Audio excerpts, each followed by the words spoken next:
ॐ अज्ञानतिमिरान्धस्य ज्ञानञ्जनशलाकया चक्षुरुन्मिलितं येन तस्मै श्रीगुरुवे नमः। श्रीचैतन्यमनोभीष्टं स्थापितं येन भूतले स्वयं रूपः कदा मह्यं ददाति स्वपदान्तिकम्।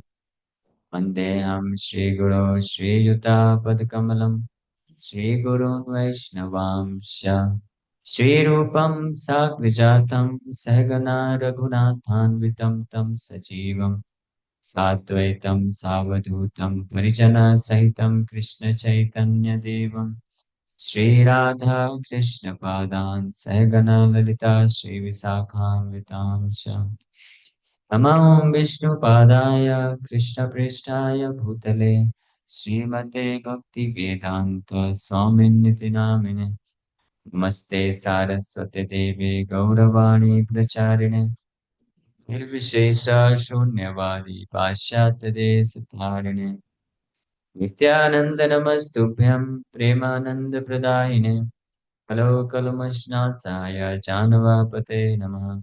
नमो महापुतन्याय कृष्णप्रेमप्रदायते कृष्णाय कृष्णचैतन्यनामिने गौरतुसे नमः।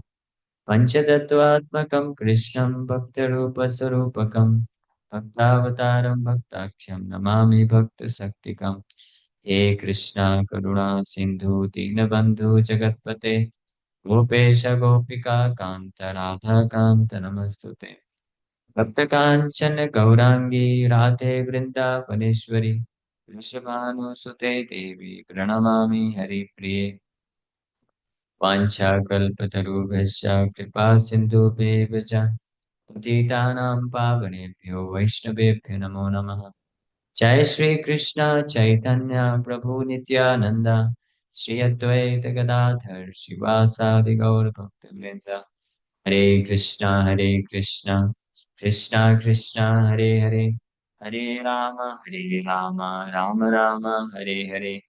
हरे कृष्णा कृष्णा कृष्णा हरे हरे हरे राम राम राम हरे हरे।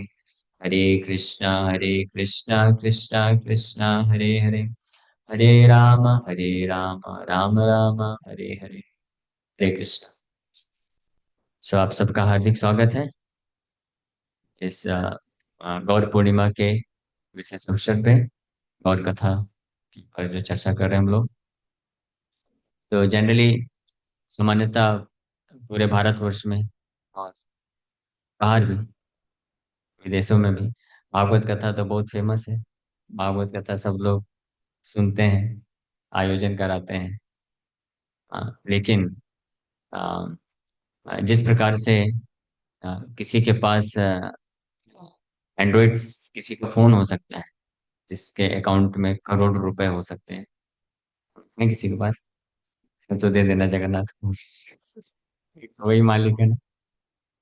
किसी का ऐसा आपके पास फोन आ सकता है, लेकिन जब तक आपके पास क्या नहीं है, पिन होता है ना उसमें, तो पासवर्ड नहीं है, तो आपके पास वो एंड्रॉइड फोन होते हुए भी आप किसी काम का नहीं है।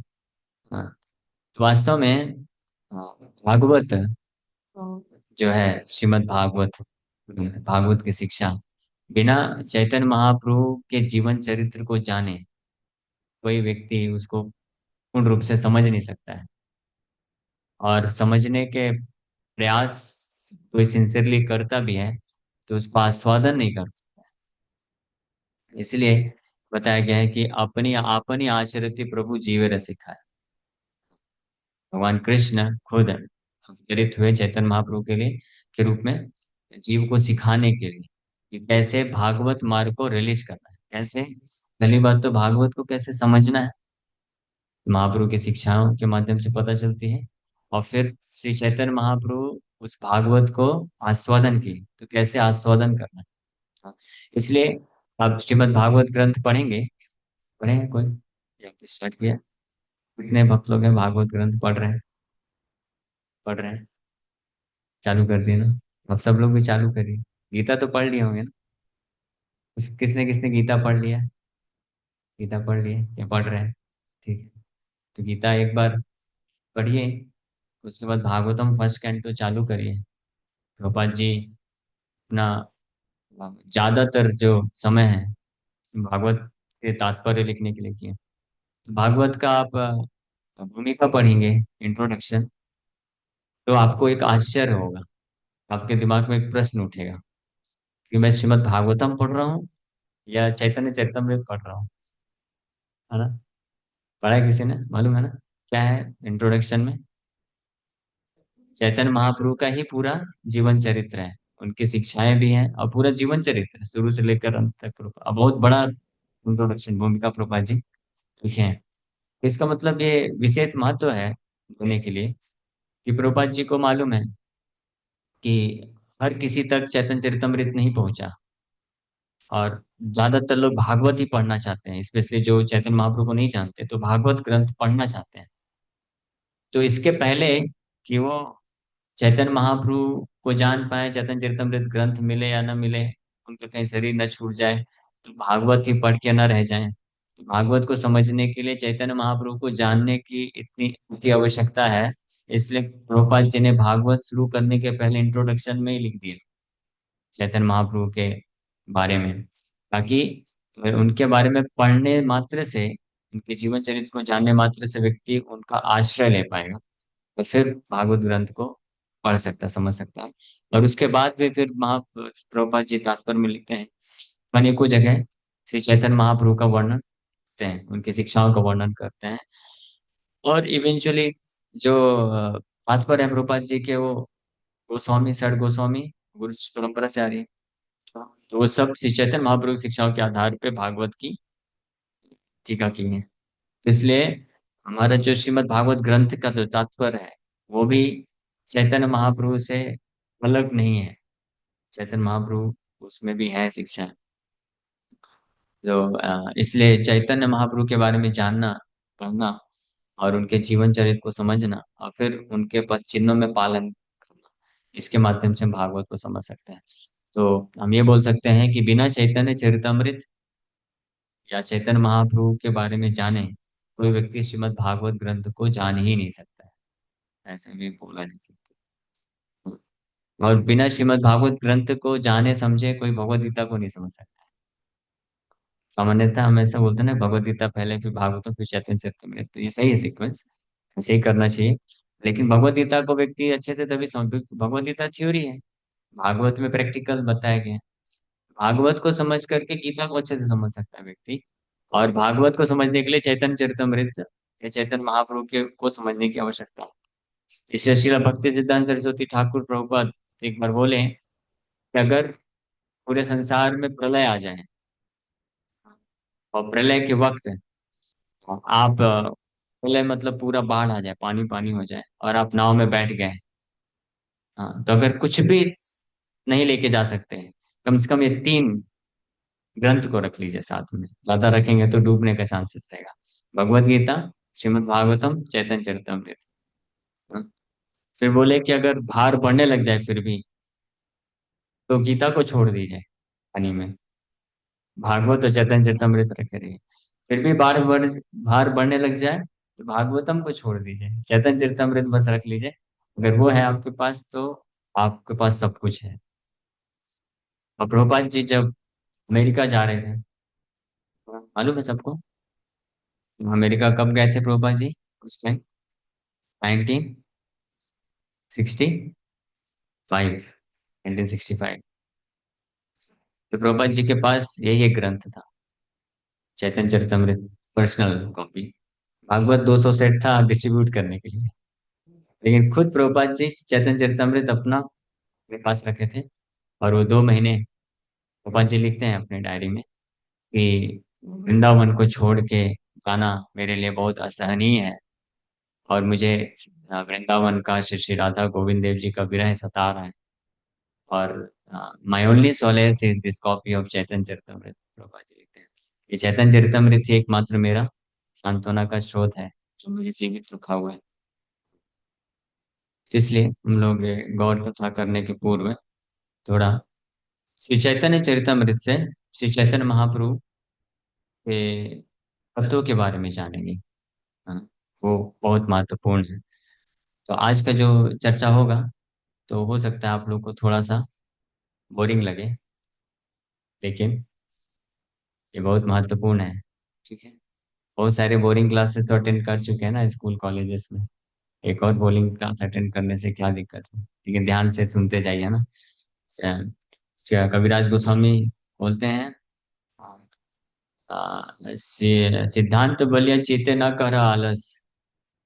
सिद्धांत को समझने में आलस मत करिए। यह होते कृष्ण लागे सुदृढ़ मानस, क्योंकि इसके द्वारा आप कृष्ण के प्रति आपका सुदृढ़ मानस हो जाएगा। सुदृढ़ मानस मतलब दृढ़ता पूर्वक, अत्यंत दृढ़ता पूर्वक आप श्री चैतन्य महाप्रभु कृष्ण के प्रति आपका भक्ति विकसित हो जाएगा। हाँ, दृढ़ता पूर्वक।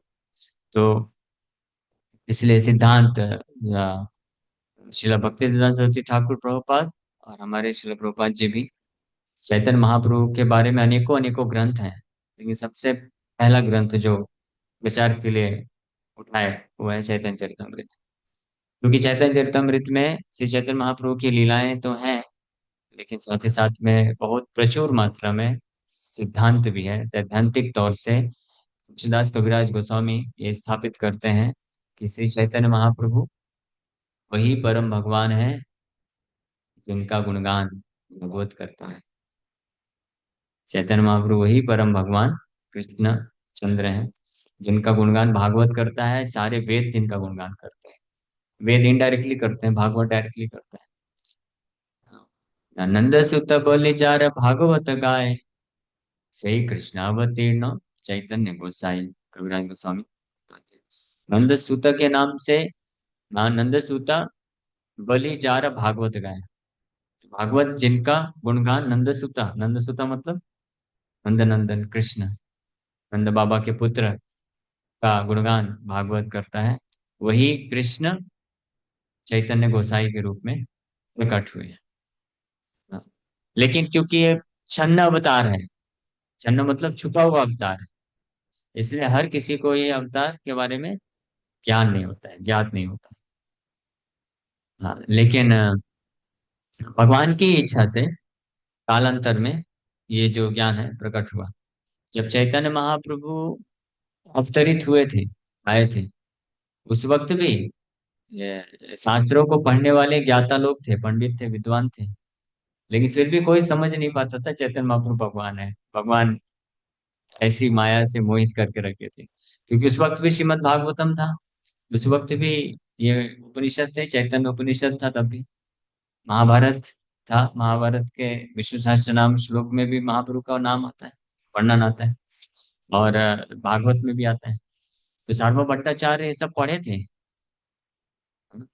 श्रीमद् भागवत ग्रंथ है और उपनिषद, महाभारत, वेदांत सूत्र सब पढ़े हुए थे, लेकिन फिर भी उनको विश्वास नहीं हो रहा।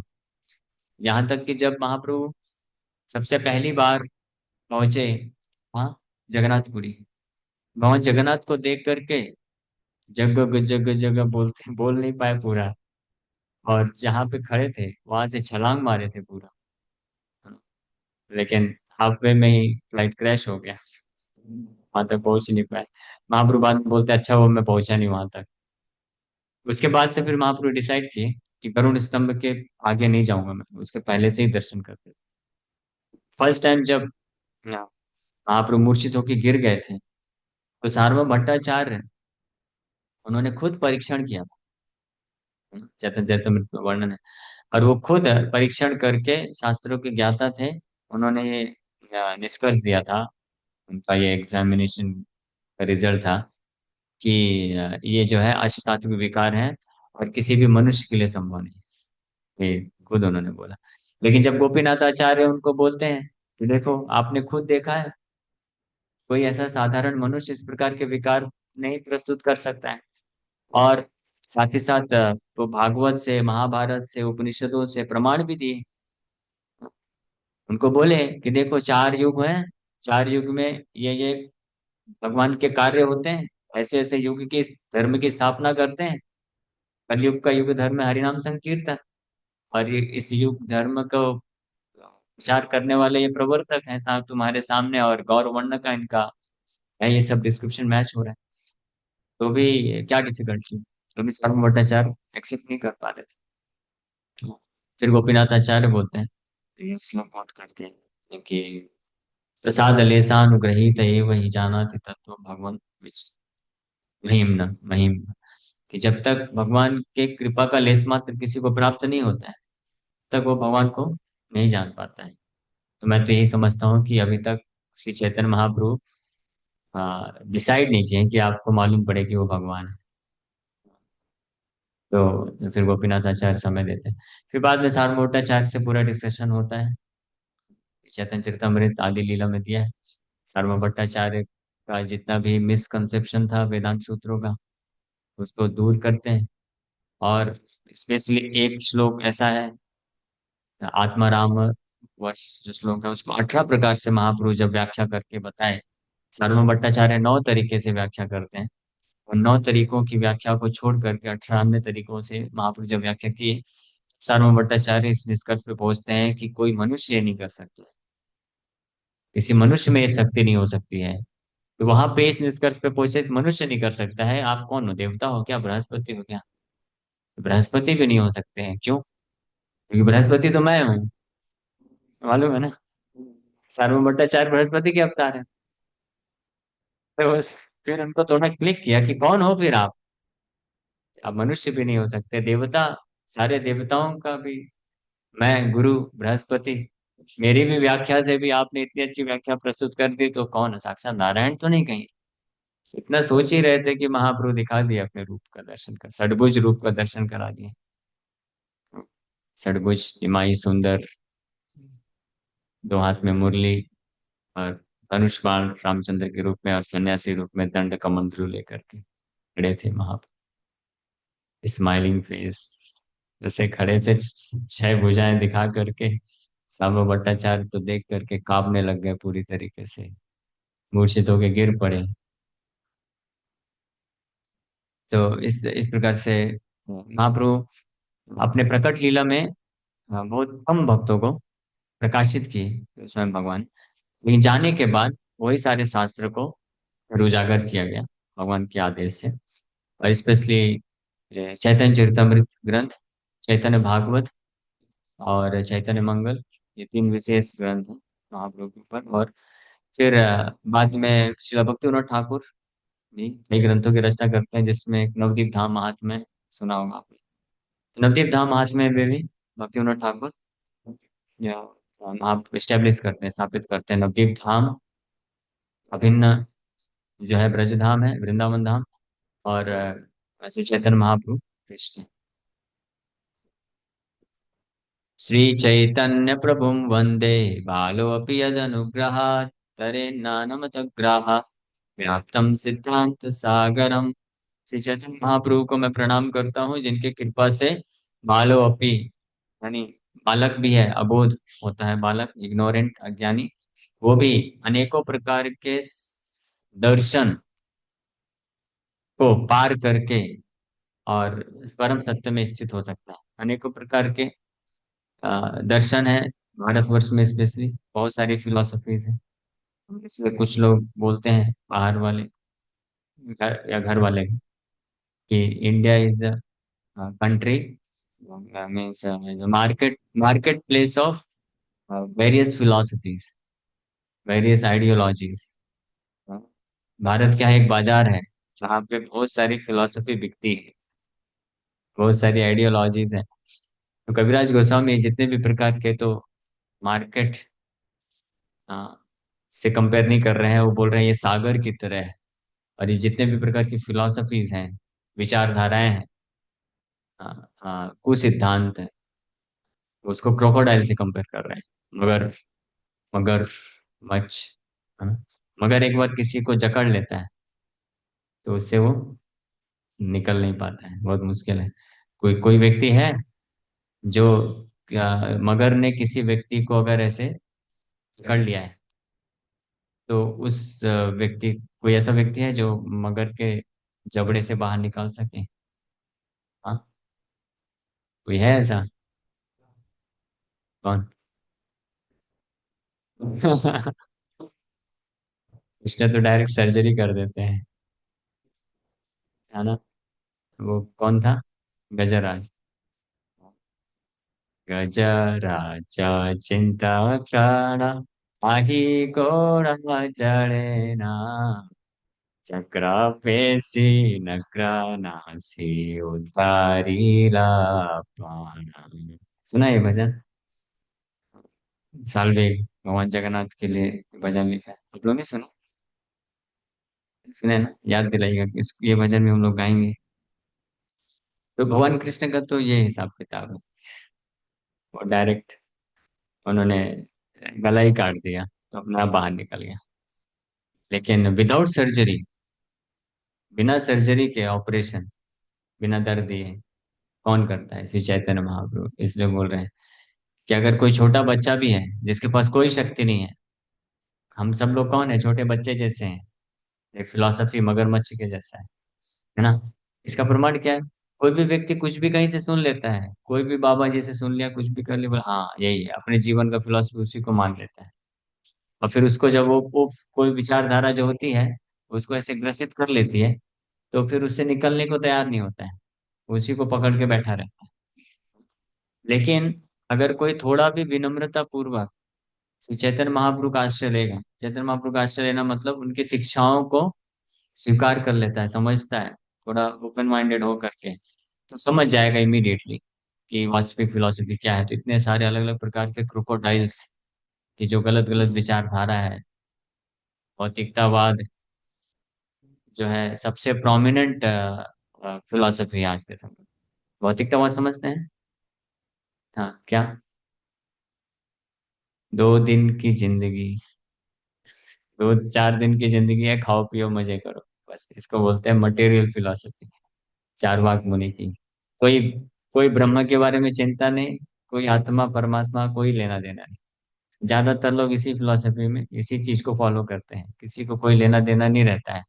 अपना जॉब किए, धंधा किए, पैसे कमाए, परिवार का पालन पोषण किए, इस प्रकार से जीवन यापन करके निकल गए। कुछ जो थोड़े बुद्धिमान होते हैं तो उनके दिमाग में क्वेश्चन उठता है कि क्या यही जीवन है? बस इतना किए, हाँ नौकरी धंधा किए, पैसे कमाए, पालन पोषण किए, बस इसके आगे क्या है? तो ब्रह्म के ऊपर चिंतन करना चालू करते हैं। ऐसे कुछ भाग्यशाली लोग होते हैं, लेकिन उनमें से भी ज्यादातर लोग फिर फंस जाते हैं। निराकारवाद, ब्रह्मवाद, मायावाद, ये सब में फंस जाते हैं। फिर फाइनली कोई बहुत भाग्यशाली होता है जो चैतन्य महाप्रभु का आश्रय लेता है, तो वो ये सारे सागर, अलग अलग प्रकार के क्रोकोडाइल से भरे हुए सागर को क्रॉस करके उस पार पहुंच पाता है। इसलिए ऐसे चैतन्य महाप्रभु को मैं प्रणाम कर रहा हूँ, जिनकी कृपा से एक अज्ञा बालक, हम सब देखा जाए तो ज्यादातर लोग हम सब अज्ञ हैं एक्चुअली। शास्त्र के जो पंडित होते हैं, जो बड़े स्कॉलर होते हैं, उनके सामने अज्ञ हैं ज्यादातर लोग इस कलयुग में। ऐसे लोग भी आसानी से पार कर सकते हैं, सिद्धांत के को जान सकते हैं। कृष्णोत्कीर्तन गान नर्तन कला, हाथों भ्राजिता, छठ भक्तावली हंस चक्र मधुपा, श्रीणी विहारास्पदम् वर्णानन्दिकलत्वनिर्वहतु मे मरुप्राङ्गणे, श्रीचैतन्यदयानिधे तव लसल् वासुधा स्वरधुनी। सो कविराज गोस्वामी प्रार्थना कर रहे हैं श्री चैतन्य महाप्रभु को, O my merciful Lord Chaitanya, may the nectarian Ganges waters of your transcendental activities flow on the surface of my desert like tongue. मेरे मरुस्थल रूपी जिह्वा में, हे दयानिधि, दयानिधि मतलब करुणा के सागर, हे दयानिधि चैतन्य महाप्रभु, आप कृपा करें ताकि आपके दिव्य लीलाओं, दिव्य कार्यों, कार्य रूपी जो अमृतमय गंगा है, वो मेरे मरुस्थल रूपी जिह्वा में प्रकट हो जाए। और जब वो प्रकट हो जाए तो उसके जल को बहुत ही सुंदर सुंदर आ, कमल पुष्प सुसज्जित कर ले, और कमल पुष्प को किससे तुलना कर रहे हैं? Singing, dancing and chanting, loud chanting of Krishna's holy name. भगवान कृष्ण के पवित्र नाम के गायन, नृत्य और कीर्तन, गायन कीर्तन नृत्य रूपी सुंदर सुंदर कमल के पुष्प इस मरुस्थल रूपी जिह्वा में आपके ये नेक्टेरियन अमृतमय गंगा, आपके दिव्य कार्यकलापों रूपी अमृतमय गंगा के जल में ये कमल के पुष्प खिल जाए। कितना सुंदर उपमा है, आप लोग समझ पा रहे हैं क्या? कनेक्ट कर पा रहे हैं? और which are the pleasure abodes of unalloyed devotees, जिसमें हंस रूपी आपके शुद्ध भक्त लोग क्रीड़ा करते हैं। These devotees are compared to swans, ducks, and bees. The river's flowing produces a melodious sound that gladdens their ears. और ये जो नदी जब प्रवाहित होती है तो बहुत ही किल किल किल किल जो ध्वनि उत्पन्न करती है, उनके हृदय को, उनके कान को आनंदित कर देती है। और उस स्थल में जाएंगे तो कौन सी ध्वनि उत्पन्न होगी? कुछ ध्वनि नहीं रहती, सुनसान पड़ा रहता है। हाँ?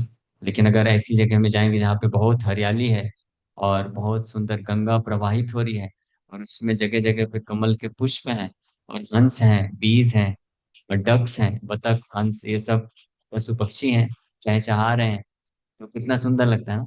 हमको भाता है। ऐसा एक्सपीरियंस किया आप लोगों ने? ऐसा कब नदी या तालाब देखा है? नदी जो बहुत सुंदर नदी हो, शीतल जल हो, है ना, और प्रवाहित हो रही है और आसपास ये सब प्रदूषण करने वाली फैक्ट्री नहीं है, बहुत अच्छे वृक्ष हैं, जंगल है, हरियाली है, तो वहां पे रहना ज्यादा अच्छा लगता है या जहाँ पे मरुस्थल ही मरुस्थल है वहां पे रहना आपको अच्छा लगता है? कहाँ पे अच्छा लगेगा ये पूछना चाहिए। हाँ, मरुस्थल में। अब कहाँ पे रहना पसंद करोगे? हाँ, बताइए। समझ पा रहे हैं प्रश्न? अब सब लोग यहीं रीवा में ही है ना, कथा सुन रहे हैं? ठीक है। सबको ही पसंद होगा ना कि सुंदर नदी के किनारे हरियाली है, बगीचे हैं, और नदी जब बहती है ना तो कभी कभी क्या होता है, नदी के पास पास छोटे छोटे तालाब बन जाते हैं, है ना, देखा है? वृंदावन में भी यमुना जब प्रवाहित हो रही थी तो उस वक्त एक बहुत सुंदर तालाब बन गया था जिसकी सुंदरता को खत्म कर दिया था किसी ने, कालिया साहब ने। तो भगवान ने उसको वो कर दिया, उसका वीजा पासपोर्ट एक्सपायर कर दिया, जाओ भाई तुम्हारा हो गया अभी। तो उस ऐसी जगहों पे रहना ज्यादा अच्छा लगता है। वहां पे पोषण मिलता है, शांति मिलती है, सुख मिलती है, आध्यात्मिक जो वातावरण भी वहां पे रहता है। लेकिन मरुस्थल वगैरह में नहीं रहता। तो उसी प्रकार से जिन व्यक्तियों के जीवन में भगवान हरि की कथा अ, और उनके कार्यकलापों का स्मरण नहीं है, ऐसा हृदय, ऐसी जीवा जिसमें भगवान कृष्ण के कार्यकलाप, कार्यों का वर्णन, उनके गुणों का वर्णन या स्मरण नहीं है, उनका हृदय और जीवा किसकी तरह है? मरुस्थल की तरह है। मरुस्थल में क्या होता है? मरुस्थल में केवल एक ही चीज मिलता है, क्या? मरुस्थल में केवल एक ही चीज मिलता है, गर्मी मिलती है बस। जलता ही रहता है ना मरुस्थल, पानी तो रहता नहीं, जलता ही रहता है। इस संसार में लोगों का हृदय मरुस्थल की तरह हो गया है, केवल जलता रहता है। किसके किससे? इस संसार के मरुस्थल को तो एक सूर्य जलाता है, और हृदय रूपी मरुस्थल को कितने सूर्य जलाते हैं? उन सूर्य के नाम भी हैं। वैसे द्वादश आदित्य क्या नाम है, मालूम है किसी को? नहीं मालूम। द्वादश आदित्य 12 आदित्य होते हैं, वैसे ही इधर मरुस्थल यहाँ के जो, हाँ इनको मालूम है नाम। आपको कैसे मालूम? अच्छा, इसलिए मालूम है। तो ये काम, क्रोध, लोभ, मोह, मद, मत्सर रूपी जो सूर्य हैं, वो हृदय रूपी मरुस्थल को बहुत जलाते रहते हैं। जलाते हैं, नहीं जलाते हैं? हाँ, इस संसार में ज्यादातर लोग इससे प्रभावित हैं। लेकिन जो शुद्ध वैष्णव होते हैं उनका हृदय कैसा रहता है? मरुस्थल जैसा नहीं रहता है। उनका हृदय ऐसा बताए, क्योंकि उनके हृदय रूपी क्षेत्र में क्या फ्लो होती है? ये भगवान के दिव्य शिक्षाएं कार्यकलाप रूपी गंगा प्रचुर मात्रा में प्रवाहित होती रहती है, और उस गंगा में बहुत सारे पुष्प खिले रहते हैं, भगवान के दिव्य कीर्तन नृत्य रूपी। और साथ ही साथ में अनेकों प्रकार के शुद्ध भक्त हैं, जो हंस, बतख और बम्बर बीज के रूप में विद्यमान होते हैं। आप लोग समझ पाइए, है ना जी, इसको उपमा बोलते हैं। ठीक है। तो आप लोग भी मेरे साथ साथ गा सकते हैं ये, जय जय श्री चैतन्य, जय नित्यानंद, जय द्वैत चंद्र, जय गौर भक्त वृंदा। तृतीय श्लोकेर अर्थ करि विवरण, वस्तु निर्देश रूप मंगलाचरण। सो पिछले अध्याय में जो है गुरु तत्व का वर्णन किए। अब इस अध्याय में श्री चैतन्य महाप्रभु के तत्व का वर्णन कर रहे हैं। तो हम लोग गौर कथा कर रहे हैं, इसलिए हम डायरेक्ट इस अध्याय पे आ गए कि ये जो है कविराज गोस्वामी के मंगलाचरण का तीसरा श्लोक है। इसका व्याख्या ये पूरे अध्याय में है। और ये जो श्लोक है, इस महाप्रभु के तत्व को की व्याख्या करता है। तत्व मतलब समझते हैं ना? तत्व मतलब सत्य है, ट्रुथ, तत्व। हर चीज का तत्व होता है ना? जैसे इसका भी तत्व है। तो जो केमिकल केमिस्ट्री वाले हैं विद्वान, उनको पूछेंगे तो इसका तत्व बताएंगे, इसमें कौन क्या क्या तत्व है ना? कौन कौन सा मेटल से बनाया गया है, मेटल कितना पुराना है, वो लोग इसका लैब में परीक्षण करके बता सकते हैं, है ना? हमारा आपके लिए क्या है, बस करताल है। ये ज्यादा ज्यादा बोलेंगे किसका, तांबे का है किसका है, पीतल, पीतल का कोई करताल है, हम बस यही बोल सकते हैं, हमको ज्यादा नहीं मालूम। लेकिन जो केमिस्ट्री का विद्वान होगा, वो इस पे पूरा रिसर्च पेपर लिख देगा, इस एक धातु पे वो 1 घंटा लेक्चर दे सकता है। अंतर होगा कि नहीं होगा? समझ पा रहे हैं ना? उस प्रकार से कई लोग हैं कृष्ण के लीला कार्य को जानते हैं। कृष्ण को सब लोग जानते हैं, है ना? कृष्ण जेल में जन्म हुआ, फिर वसुदेव जी लेके गए आधी रात को, फिर गोकुल गए, फिर वहां वृंदावन गए, फिर मथुरा आए, फिर द्वारका गए, फिर ये सब किया। ये तो कोई भी बोल देता है, लेकिन तत्वों के साथ नहीं जानते। तत्वों के साथ मतलब वो केमिकल इंजीनियर, केमिस्ट्री विद्वान के जैसे जानना। इसलिए भगवान कृष्ण लेकिन गीता में क्या बोले, जन्म कर्म च मे दिव्यम, मेरा जन्म और कर्म क्या है? हाँ, क्या है मेरा जन्म और कर्म? दिव्य है। एवं यो वेति तत्वता, लेकिन इसको जो तत्व के साथ जानता है, केवल मेरे जन्म और कर्म को जानता है, वो ने ऐसा नहीं बोला। जो तत्व के साथ जानता है, तो ऐसा व्यक्ति त्यक्त्वा देहम पुनर्जन्म न येति मामिति, ऐसा व्यक्ति इस शरीर को त्यागने के बाद क्या होता है, उसका पुनर्जन्म नहीं होता है, वो वापस यहाँ नहीं आता है, मुझे प्राप्त करता है। ये भगवान बोले भगवद गीता में। ठीक है। इसलिए हम सबको क्या करना चाहिए, भगवान को कैसे जानना चाहिए? तत्व के साथ। समझ पा रहे हैं? कौन कौन जानना चाहता है भगवान को तत्व के साथ? करना चाहते हैं। तत्व के साथ जानने पे ही हम अपने आप को भवबंधन से मुक्त कर सकेंगे। इसको बोलते हैं, तत्व का मतलब होता है वास्तविक रूप में तत्व, सत्य। तो उनका सत्य, सत्य क्या है? तो तत्व का अर्थ होता है सैद्धांतिक रूप से, उसको बोलते हैं। जैसे करताल का मैंने बताया, वैसे जैसे पानी है, पानी कहाँ है, यहाँ पे रखा है, बॉटल रखा है, दोनों दोनों। सो जैसे ये पानी है, हम तो इसको क्या जानते हैं कि ये पानी है, वह जल है। लेकिन केमिकल जो केमिस्ट्री का साइंस का विद्यार्थी होगा, वो कैसे जानेगा कि ये क्या है? हम्म? आप है ना? तो आप किस रूप में जानते हैं जल को? बस द्रव है, और लिक्विड, और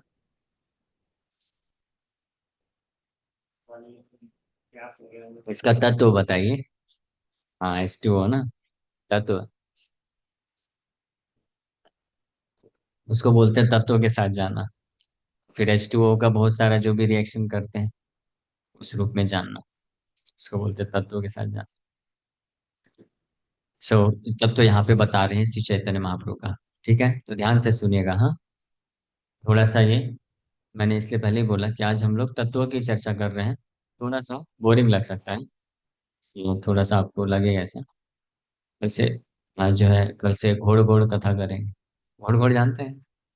घोड़ घोड़ मतलब मराठी में घोड़ घोड़ का अर्थ होता है मीठा मीठा, ये बिटर बिटर।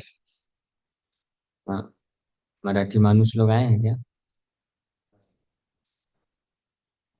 गौरहरी कौन है? गौरहरी नाम बदल बदल के बहुत लोग आते हैं, क्योंकि नाम देख के मैं टारगेट कर देता हूँ ना कभी कभी, तो लोग नाम बदल बदल के आते हैं। हाँ, इसको बोलते हैं नशा। हाँ,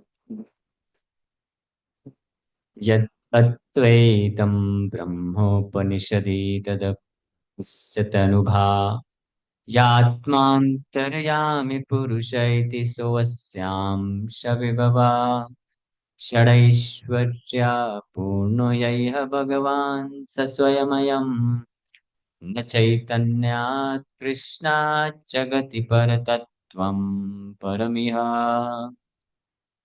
तो बाकी ऊपर की 3 लाइन का व्याख्या बाद में करेंगे। सबसे पहले लास्ट आखिरी लाइन का वर्णन करते हैं। कविराज गोस्वामी बहुत एसर्टिव तरीके से, बहुत असर्टिव मतलब अथॉरिटेटिव, अथॉरिटी के साथ, अधिकार पूर्ण रूप से जोर दे करके बोल रहे हैं, न चैतन्यात् कृष्णात् जगति परतत्वम परमिहा। कृष्ण चैतन्यात्, श्री कृष्ण चैतन्य महाप्रभु के अलावा परतत्वम परमिहा, कोई परतत्व और परम नहीं। परतत्व में सुप्रीम ट्रूथ, तो मतलब सत्य है ना, तो मतलब सत्य है, ट्रुथ। परतत्व मतलब सुप्रीम ट्रुथ, परत एब्सोल्यूट ट्रुथ इसको बोलते हैं। एब्सोल्यूट समझते हैं ना, एब्सोल्यूट ट्रुथ, परम सत्य है, जिसको परम भी बोल रहे हैं। तो कविराज गोस्वामी, और पहले मैं इसको पढ़ता हूँ फिर इसका व्याख्या हम चर्चा करेंगे। What the Upanishad describe as the impersonal Brahman is but the effulgence of his body, and the Lord known as the Super Soul is but his localized planet post. Lord Chaitanya is the Supreme Personality of Godhead Krishna himself, full with 6 opulences. He is the absolute truth, and no other truth is greater than or equal to him. पहले तीसरी line का व्याख्या, आखिरी line का व्याख्या करते हैं। बोल रहे हैं जैसे भगवन गीता में बोलते हैं, मत्ता परतरम नान्यत् किंचित अस्ति धनंजया। किंचित अस्ति, किंचित समझते हैं? किंचित, थोड़ा भी नहीं या कोई भी नहीं, किंचित अस्ति, न किंचित अस्ति धनंजय। कोई भी और कुछ भी, कोई भी कुछ भी ऐसा नहीं है जो मेरे बराबर या ऊपर है मेरे से, ऐसा भगवान कृष्ण गीता में डिक्लेयर करते हैं। और वो परम, अर्जुन भी इस बात को बोलते हैं गीता में, परम ब्रह्म परम धाम पवित्रम परमम भवान। आप परम ब्रह्म है, परम धाम है, हाँ, पवित्रम, परमम सुप्रीम, भगवान मतलब आप हैं। तो इसी प्रकार से लॉर्ड चैतन्य इस पर तत्व, supreme personality of godhead Krishna himself, षड ऐश्वर्य परिपूर्ण है। और जिनको उपनिषद, ब्रह्म उपनिषद, यद अद्वैतम ब्रह्म उपनिषद तदपि यस्य तनुभा। उपनिषदों में, वेदों में, वेदांत सूत्रों में,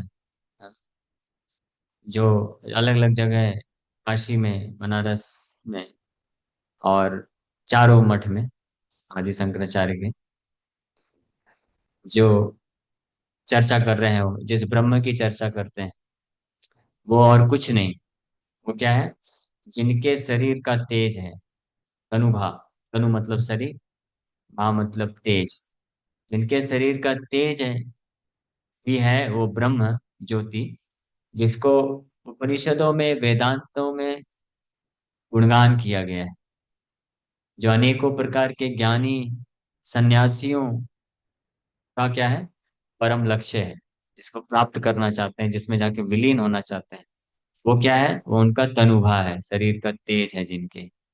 हाँ, और जो आत्मा अंतर्यामी, जो अंतर्यामी, अंतर अंतर्यामी मतलब अंतःकरण में स्थित होने वाले भगवान परमात्मा को अंतर्यामी बोलते हैं। सो जो आत्मा अंतर्यामी पुरुष हैं, सुपर सोल परमात्मा, वो उनके जिन जो योगियों के लक्ष्य हैं, हजारों हजारों वर्ष योग साधन करके जिनको अपना लक्ष्य बनाते हैं, वो उनके अंश विभवा है। वो उनके क्या है, अंश विस्तार, एक अंश है मात्र। ऐसे छह ऐश्वर्य से परिपूर्ण परम भगवान स्वयं श्री कृष्ण चैतन्य पर तत्व है, और उनके परम कोई नहीं। ये है अ, महाप्रभु श्री चैतन्य महाप्रभु के तत्व का निरूपण इस श्लोक में। महाप्रभु का तत्व बताया गया है, इसी का व्याख्या करेंगे। तो ये बंगाली प्यार है, हम लोग इसको पढ़ते जाएंगे, हिंदी जैसे ही है। मैं बीच बीच में व्याख्या करता जाऊँ, ठीक है? क्योंकि एक एक में अगर हम व्याख्या करेंगे तो फिर रात को 12 बजे तक आपको बैठना पड़ेगा। तैयार है क्या? नहीं ना? हाँ, तो इसलिए आप लोग भी साथ में पढ़ते जाइए और मैं इसका व्याख्या करता हूँ। ब्रह्मात्मा भगवान अनुवाद तीन, अंग प्रभा स्वरूप तीन विधेय चिन्ह, अनुवाद आगे पाछे विधेय स्थापन, सही अर्थ कही सुना शास्त्र विवरण। स्वयं भगवान कृष्ण विष्णु पर तत्व, पूर्ण ज्ञान पूर्णानंद परम महत्व, इंद सुत बलि जारे भागवते गाय, सो कृष्णावतीर्ण चैतन्य गोसाई। ये मैंने सेट किया था पहले। तो भागवत में बताया गया है कि स्वयं भगवान कौन है? कृष्ण है। विष्णु भी नहीं है स्वयं भगवान। विष्णु कौन है? भगवान है। और स्वयं भगवान कौन है? कृष्ण है। स्वयं भगवान और भगवान में अंतर मालूम है ना? हाँ। अ, हाँ, दीपार चिरे वही। वो ब्रह्म संहिता में ब्रह्मा जी इसकी व्याख्या करते हैं कि स्वयं भगवान और भगवान में अंतर नहीं है, लेकिन फिर भी अंतर है। इसको समझाने के लिए उदाहरण देते हैं। स्वयं भगवान और भगवान में अंतर नहीं है, लेकिन फिर भी अंतर है, तो ब्रह्मा जी जानते थे कि कैसे समझेंगे लोग, तो इसलिए वो एक उपमा देते हैं। क्या बोलते हैं? जैसे कैंडल होता है ना, मोमबत्ती होती है। एक मोमबत्ती है जो जल रही है, वो ओरिजिनल है, और उससे फिर सैकड़ों और मोमबत्ती जलाई जाती है। हाँ? तो जितनी भी सैकड़ों मोमबत्ती जलाई गई हैं वो सब एक ही है। समझ पा रहे हो? एक ही ज्योति है, एक ही शक्ति है, लेकिन फिर भी जो ओरिजिनल वाली है वो ओरिजिनल है, बाकी सब डुप्लीकेट नहीं है। बाकी सब भी मूल है, मतलब सत्य है, डुप्लीकेट नहीं है, बराबर है, लेकिन फिर भी वो उनसे प्रकट हुई है। हाँ, इसी चीज को बोलते हैं भगवान और स्वयं भगवान में अंतर। तो कृष्ण को ये एते चाम से कला पुंसा, कृष्णस्तु भगवान स्वयं, ये भागवत में सुखदेव गोस्वामी स्पष्ट बताते हैं। जब पूरा लिस्ट दिए सारे अवतारों का, लगभग 24 अवतार बोलते हैं, लेकिन उसको काउंट करने में कई बार 22 ही आता है। पता नहीं 24 कहाँ से बोलते हैं, फिर से काउंट करके देखिएगा।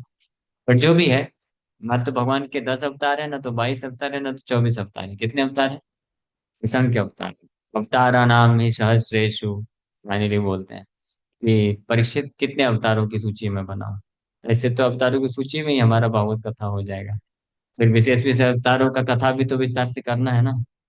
इसलिए बस 22 24 जो भी अवतार का नाम बताए बस, और फिर बोल दिए कि ऐसे हजारों हजारों अवतार आते रहते हैं भगवान के।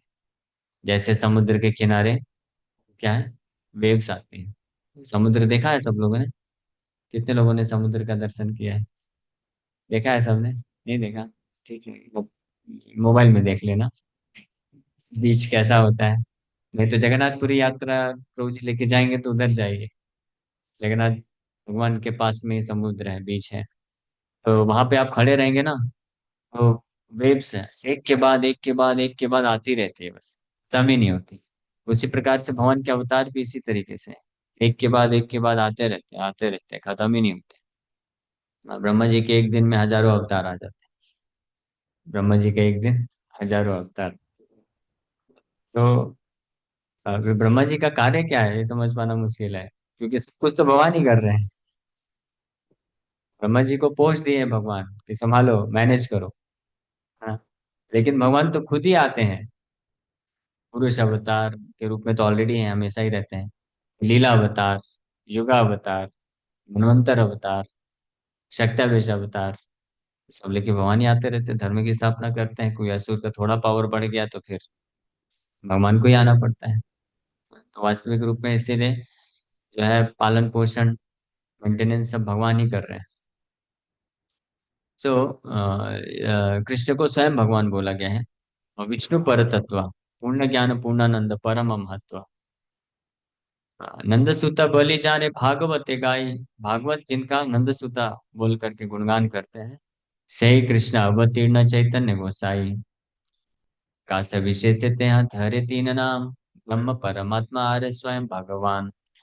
सो प्रकाश विशेष है मीन्स मैनिफेस्टेशन, किस प्रकार, किस रूप में, किस स्वरूप में प्रकट हुए हैं, उस अनुसार तीन उनके नाम है, ब्रह्म, परमात्मा और स्वयं भगवान। हाँ, ये हमने जो है सार में ब्रीफली थोड़ा ऑलरेडी चर्चा किया कि परम सत्य, एब्सोल्यूट ट्रूथ या ब्रह्म वस्तु जो है, उसके तीन स्वरूप है, ब्रह्म, परमात्मा और भगवान। ये पहले सुना है आप लोगों ने, सबने सुना है? सुना है ये? ब्रह्म, परमात्मा और भगवान, तीनों में क्या अंतर है? कौन, किसको किसको मालूम है? हाथ ऊपर करिए। तो इस पे ज्यादा व्याख्या नहीं करना पड़ेगा ताकि, इसलिए मैं पूछ रहा हूँ। तो डिटेल में इसमें जाएंगे तो मालूम है सबको, ये सबको मालूम होना चाहिए। ये तत्व भगवत, भगवान के तत्व को जानने के लिए ये सबसे महत्वपूर्ण चीज है। इसको भगवान गीता में भी बताया, और भागवत का ये श्लोक तो यहाँ पे कोट कर ही रहे हैं कविराज गोस्वामी, वदंती तत्वविदस। तत्वविदस मतलब तत्व को जानने वाले लोग इस प्रकार से दर्शाते हैं या बताते हैं, ब्रह्म की व्याख्या इस प्रकार से करते हैं। कौन? तत्वविदस लोग करते हैं। जो तत्व अविदस होते हैं वो क्या करते हैं? वो बोलते हैं ब्रह्म ज्योति है तो हाँ यही सब कुछ है, परमात्मा है तो यही सब कुछ है, या भगवान बस है तो यही सब कुछ है। ये तीनों ही ब्रह्म है। हाँ, तो इसलिए कुछ लोग होते हैं जो निराकारवादी होते हैं, कुछ लोग होते हैं साकारवादी होते हैं, वो बोलते हैं भगवान निराकार है ही नहीं। तो ये बोलना भी एक तरह से क्या है, भगवान को लिमिट करना है। कोई बोलता है कि भगवान निराकार ही है, साकार हो ही नहीं सकता, तो ये भी गलत है। हाँ। और कोई बोलता है कि भगवान जो है साकार है, निराकार हो ही नहीं सकता, तो ये भी कहना गलत है, पूर्ण नहीं है। ये दोनों ही पार्शियल है। समझ पा रहे हैं ना? क्योंकि भगवान जब हम बोलते हैं कि वो क्या है, ऑल पावरफुल, ओमनीपोटेंट, सर्वशक्तिशाली, तो अगर भगवान सर्वशक्तिशाली हैं तो कोई भी एट्रीब्यूट या गुण उनके अंदर कमी कैसे हो सकती है?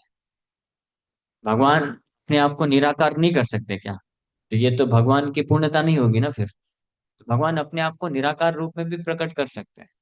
और वो जो निराकार रूप है वो क्या है? वही ब्रह्म ज्योति है। उनके शरीर का जो तेज है निकलता है, जिसमें संपूर्ण जगत व्याप्त है। तो ब्रह्म ज्योति कोई साधारण चीज नहीं है। ब्रह्म संहिता में इसके बारे में क्या बताया गया है? यस्या प्रभा प्रभवती जगदंड कोटि, कोटि सशेष वसुधादि विभूति भिन्नम, तद ब्रह्म निष्कलम अनंतम अशेष भूतम, गोविंदमादि पुरुषम तमहम भजामि। तद ब्रह्म निष्कलंक, निष्कलंक है, उसमें स्पॉटलेस है वो, स्पॉटलेस है, उसमें कोई कमी नहीं है। निष्कलंक अनंत है, और अनंत है, अनलिमिटेड है। और उसमें कोटिश कोटेशु अशेष वसुधादि विभूति भिन्न, एक ब्रह्मांड नहीं, करोड़ों करोड़ों ब्रह्मांड उसमें तैर रहे हैं। करोड़ों करोड़ों ब्रह्मांड का एक तरह से बोले तो पालन कर रहा है, वो ब्रह्म ज्योति में ही उसका पालन पोषण हो रहा है। स्पिरिचुअल स्काई बोलते हैं। ब्रह्म ज्योति का ही जो रिफ्लेक्शन है, प्रतिबिंब है, वो सूर्य में आता है ना? ब्रह्म ज्योति का रिफ्लेक्शन। आपको एक इंटरेस्टिंग बात बताता हूँ, आपने पहले कभी नहीं सुना होगा। मैं भी कुछ दिन पहले ही सुना प्रभुपाद जी के एक लेक्चर में। विज्ञान के अनुसार कुछ और है बोलते हैं वो लोग। लेकिन प्रभुपाद जी बहुत अच्छा बताए। आकाश नीला क्यों है? मालूम है किसी को? विज्ञान पढ़ा है ना? विज्ञान में क्या बोलते हैं, आकाश नीला क्यों है? हाँ। हाँ, आप लोग नहीं पढ़ेंगे? वो कौन सी घटना है, रिफ्रैक्शन। हाँ, वो स्प्लिट हो जाता है लाइट ना। तो नीला लाइट का वेवलेंथ सबसे कम या ज्यादा जो भी है। रेड लाइट राइट सबसे ज्यादा, विवग्योर पढ़ा है ना? विवग्योर। आर सबसे इधर है और वायलेट सबसे इधर है। तो इसके अनुसार वो बोलते हैं कि वो डिवाइड हो जाता है, इसलिए नीला ही बस दिखता है। ऐसा करके एक्सप्लेन करते हैं। बट प्रभुपाद जी एक लेक्चर में बताते हैं कि आकाश नीला क्यों दिखता है। क्योंकि कृष्ण नीले हैं इसलिए नीला दिखता है। हाँ।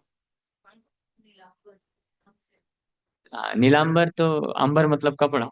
जो भगवान बलराम जी नीला वस्त्र पहनते हैं इसलिए उनको नीलांबर भी बोलते हैं। लेकिन कृष्ण भगवान बलराम नीला क्यों पहनते हैं? क्योंकि कृष्ण का कलर नीला है इसलिए नीला पहनते हैं वो।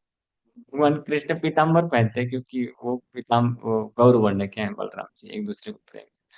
एनीवे, सो आकाश नीला है क्यों? क्योंकि कृष्ण ब्लूइश कॉम्प्लेक्शन है। इसके पीछे लॉजिक है। क्योंकि उन कृष्ण के शरीर से जो इफल्जेंस निकल रहा है, तेज निकल रहा है, वही ब्रह्म ज्योति है। उसी ब्रह्म ज्योति का एक छोटा सा रिफ्लेक्शन इस भौतिक संसार में व्याप्त होता है, जो हमको शक्ति एनर्जी सब देता है। वही रिफ्लेक्शन आकाश के रूप में हमको दिखता है, इसलिए नीला दिखता है। हाँ, तो ये ब्रह्म ज्योति कोई साधारण वस्तु नहीं है। इसमें इतनी शक्ति है। आकाश, ये सूर्य, ब्रह्म संहिता में बताया गया, यक चक्षुरे सविता सकल ग्रहाणाम राजा। यक, ये चक्षुरेशा। चक्षुर भगवान के क्या है? नेत्र है, चक्षु है। कौन? सूर्य, सविता। सूर्य सक राजा, सकल ग्रहाणाम राजा। सारे ग्रहों का राजा है जो सूर्य, तो भगवान की आंखें हैं। यह चक्षुरेश सविता सकल ग्रहाणाम राजा समस्त, राजा समस्त सुर भूति विशेष तेजा। विशेष तेजा मतलब बहुत तेज है उसमें, बहुत शक्ति है। एनर्जी, कितनी एनर्जी मालूम है? सूर्य को आप देख सकते हैं ऐसे अपनी इन आंखों से? बहुत मुश्किल है। कोई एक मिनट भी ऐसे डायरेक्ट नहीं देख सकता, इतना तेज है। जबकि कितना दूर है सूर्य ना, कितने लाख किलोमीटर होगा। इतना दूर है कि सूर्य की लाइट को, सूर्य की किरणों को यहाँ तक पहुंचने में 8 मिनट लग जाता है। 3 लाख किलोमीटर प्रति सेकंड के हिसाब से आप 8 मिनट, 8 × 24, 240 से मल्टीप्लाई कर दीजिए, उतना किलोमीटर है। 3 लाख मल्टीप्लाइड बाय 240, 250।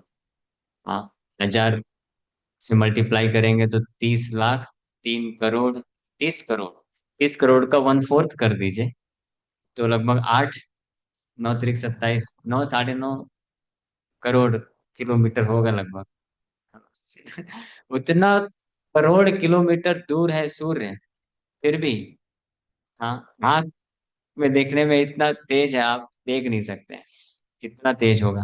भौतिक वैज्ञानिक बोलते हैं 1 सेकंड में सूर्य जितनी एनर्जी उत्पन्न करता है, पूरे पृथ्वी में, पूरे इतिहास में जितनी भी आवश्यकताएं हुई हैं, जितना भी ऊर्जा का खपत हुआ है, वो सबसे ज्यादा है। उससे भी ज्यादा 1 सेकंड में सूर्य क्या है, एनर्जी प्रोड्यूस कर देता है।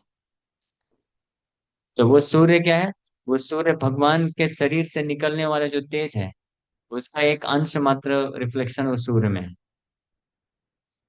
तो ये है ब्रह्म, ब्रह्म ज्योति। तो ब्रह्म ज्योति जो है भगवान के शरीर का तेज है, इसलिए भगवान से अभिन्न है। भगवान का ही एक स्वरूप है, मान लीजिए भगवान का ही स्वरूप, एक क्या बोलते हैं, एक्सपेंशन है, विस्तार है। इमोशनल एक्सपेंशन बोलते हैं, निराकार रूप भगवान का ब्रह्म ज्योति है। इसको बोलते हैं ब्रह्म। और दूसरा भगवान का एक और विस्तार क्या है? हर किसी के हृदय में परमात्मा के रूप में जो भगवान व्याप्त है, उनका दूसरा विस्तार है।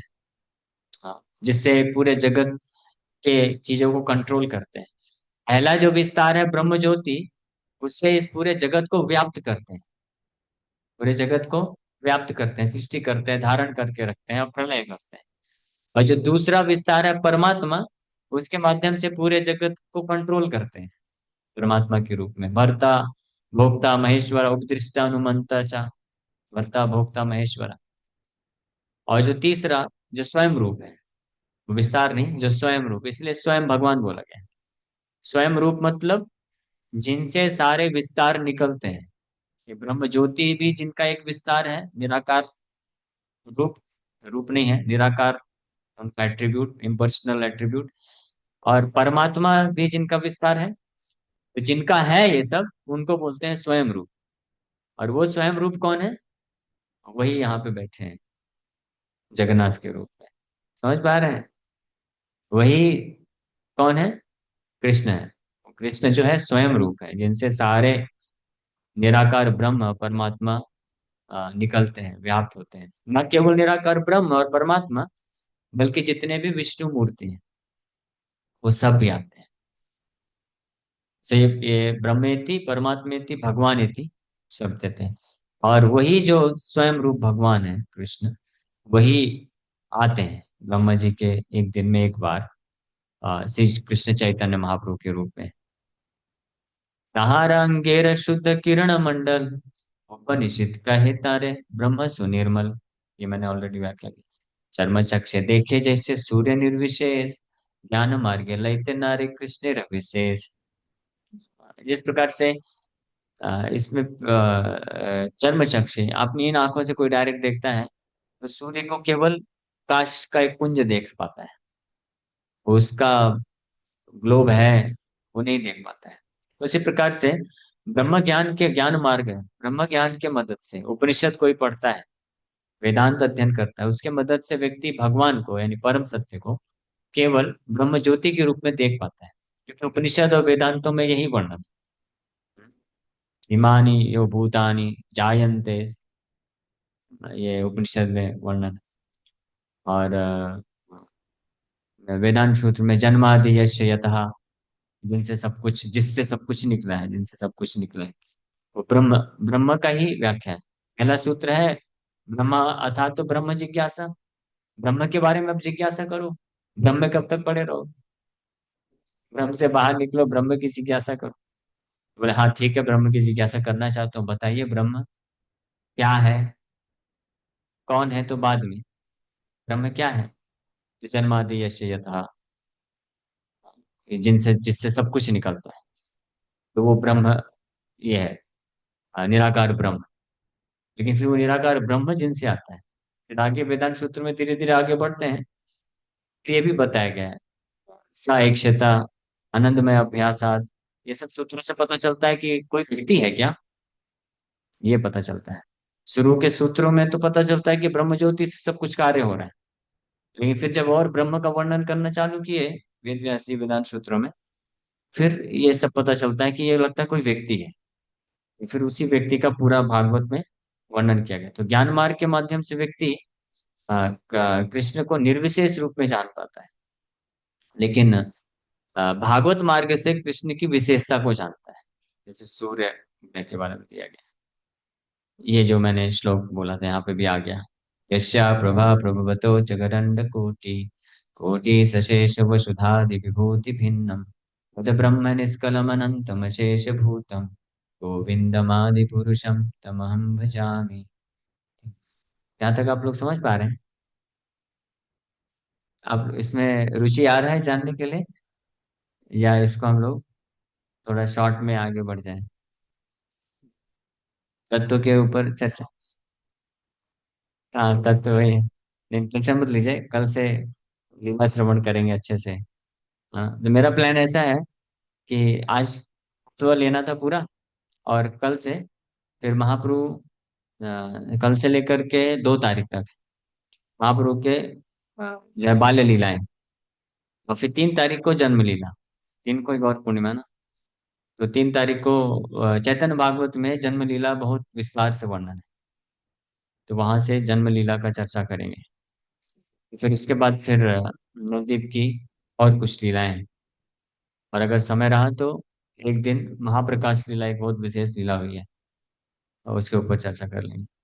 ठीक है, हम लोग इसको शॉर्ट में आगे बढ़ाते हैं। कोटि कोटि ब्रह्मांडे जे ब्रह्मेर विभूति, से ही ब्रह्म गोविंदेर है अंग कांति। सही गोविंद भजियामी, तेहो मोर पति, कहाँ प्रसाद मोर है सृष्टि शक्ति। ब्रह्मा जी बोल रहे हैं कि मैं उसी गोविंद का भजन करता हूँ, जो वही मेरे पति हैं, और उनकी कृपा से ही मुझे सृष्टि करने की शक्ति मिलती है। आत्मांतर्यामी जा रहे जोग शास्त्र का है, सेह गोविंदे राम विभूति जे है। अनंत स्फटिके छे एक सूर्य भासे, ऐसे जीवे गोविंदेरा अंश प्रकाशे। हाँ, कृष्ण भी गीता में बोलता, अथवा बहुनैतेन किम ज्ञातेन तवार्जुन विष्टभ्याम इदम कृष्णम एकम सेन स्थितो जगत। कि अर्जुन, और मैं क्या बताऊं तुमको, ये पूरा जो इदम कृष्णम जगत, ये पूरा जो जगत है मेरे एक अंश में स्थित है। ब्रह्म भीष्म पितामह की स्तुति में भी ये वर्णन किया गया। सेत गोविंद साक्षात चैतन्य गोसाई, जीवन स्थारित छे दयालु आर नहीं। वही गोविंद साक्षात चैतन्य गोसाई के रूप में प्रकट हुए हैं, जीवन स्थारित दयालु आर नहीं। प्रभुपाद जी एक तात्पर्य में कुछ उपनिषद और से कोट करते हैं चैतन्य महाप्रभु का, तो वो हम लोग तात्पर्य लेंगे। एक मिनट।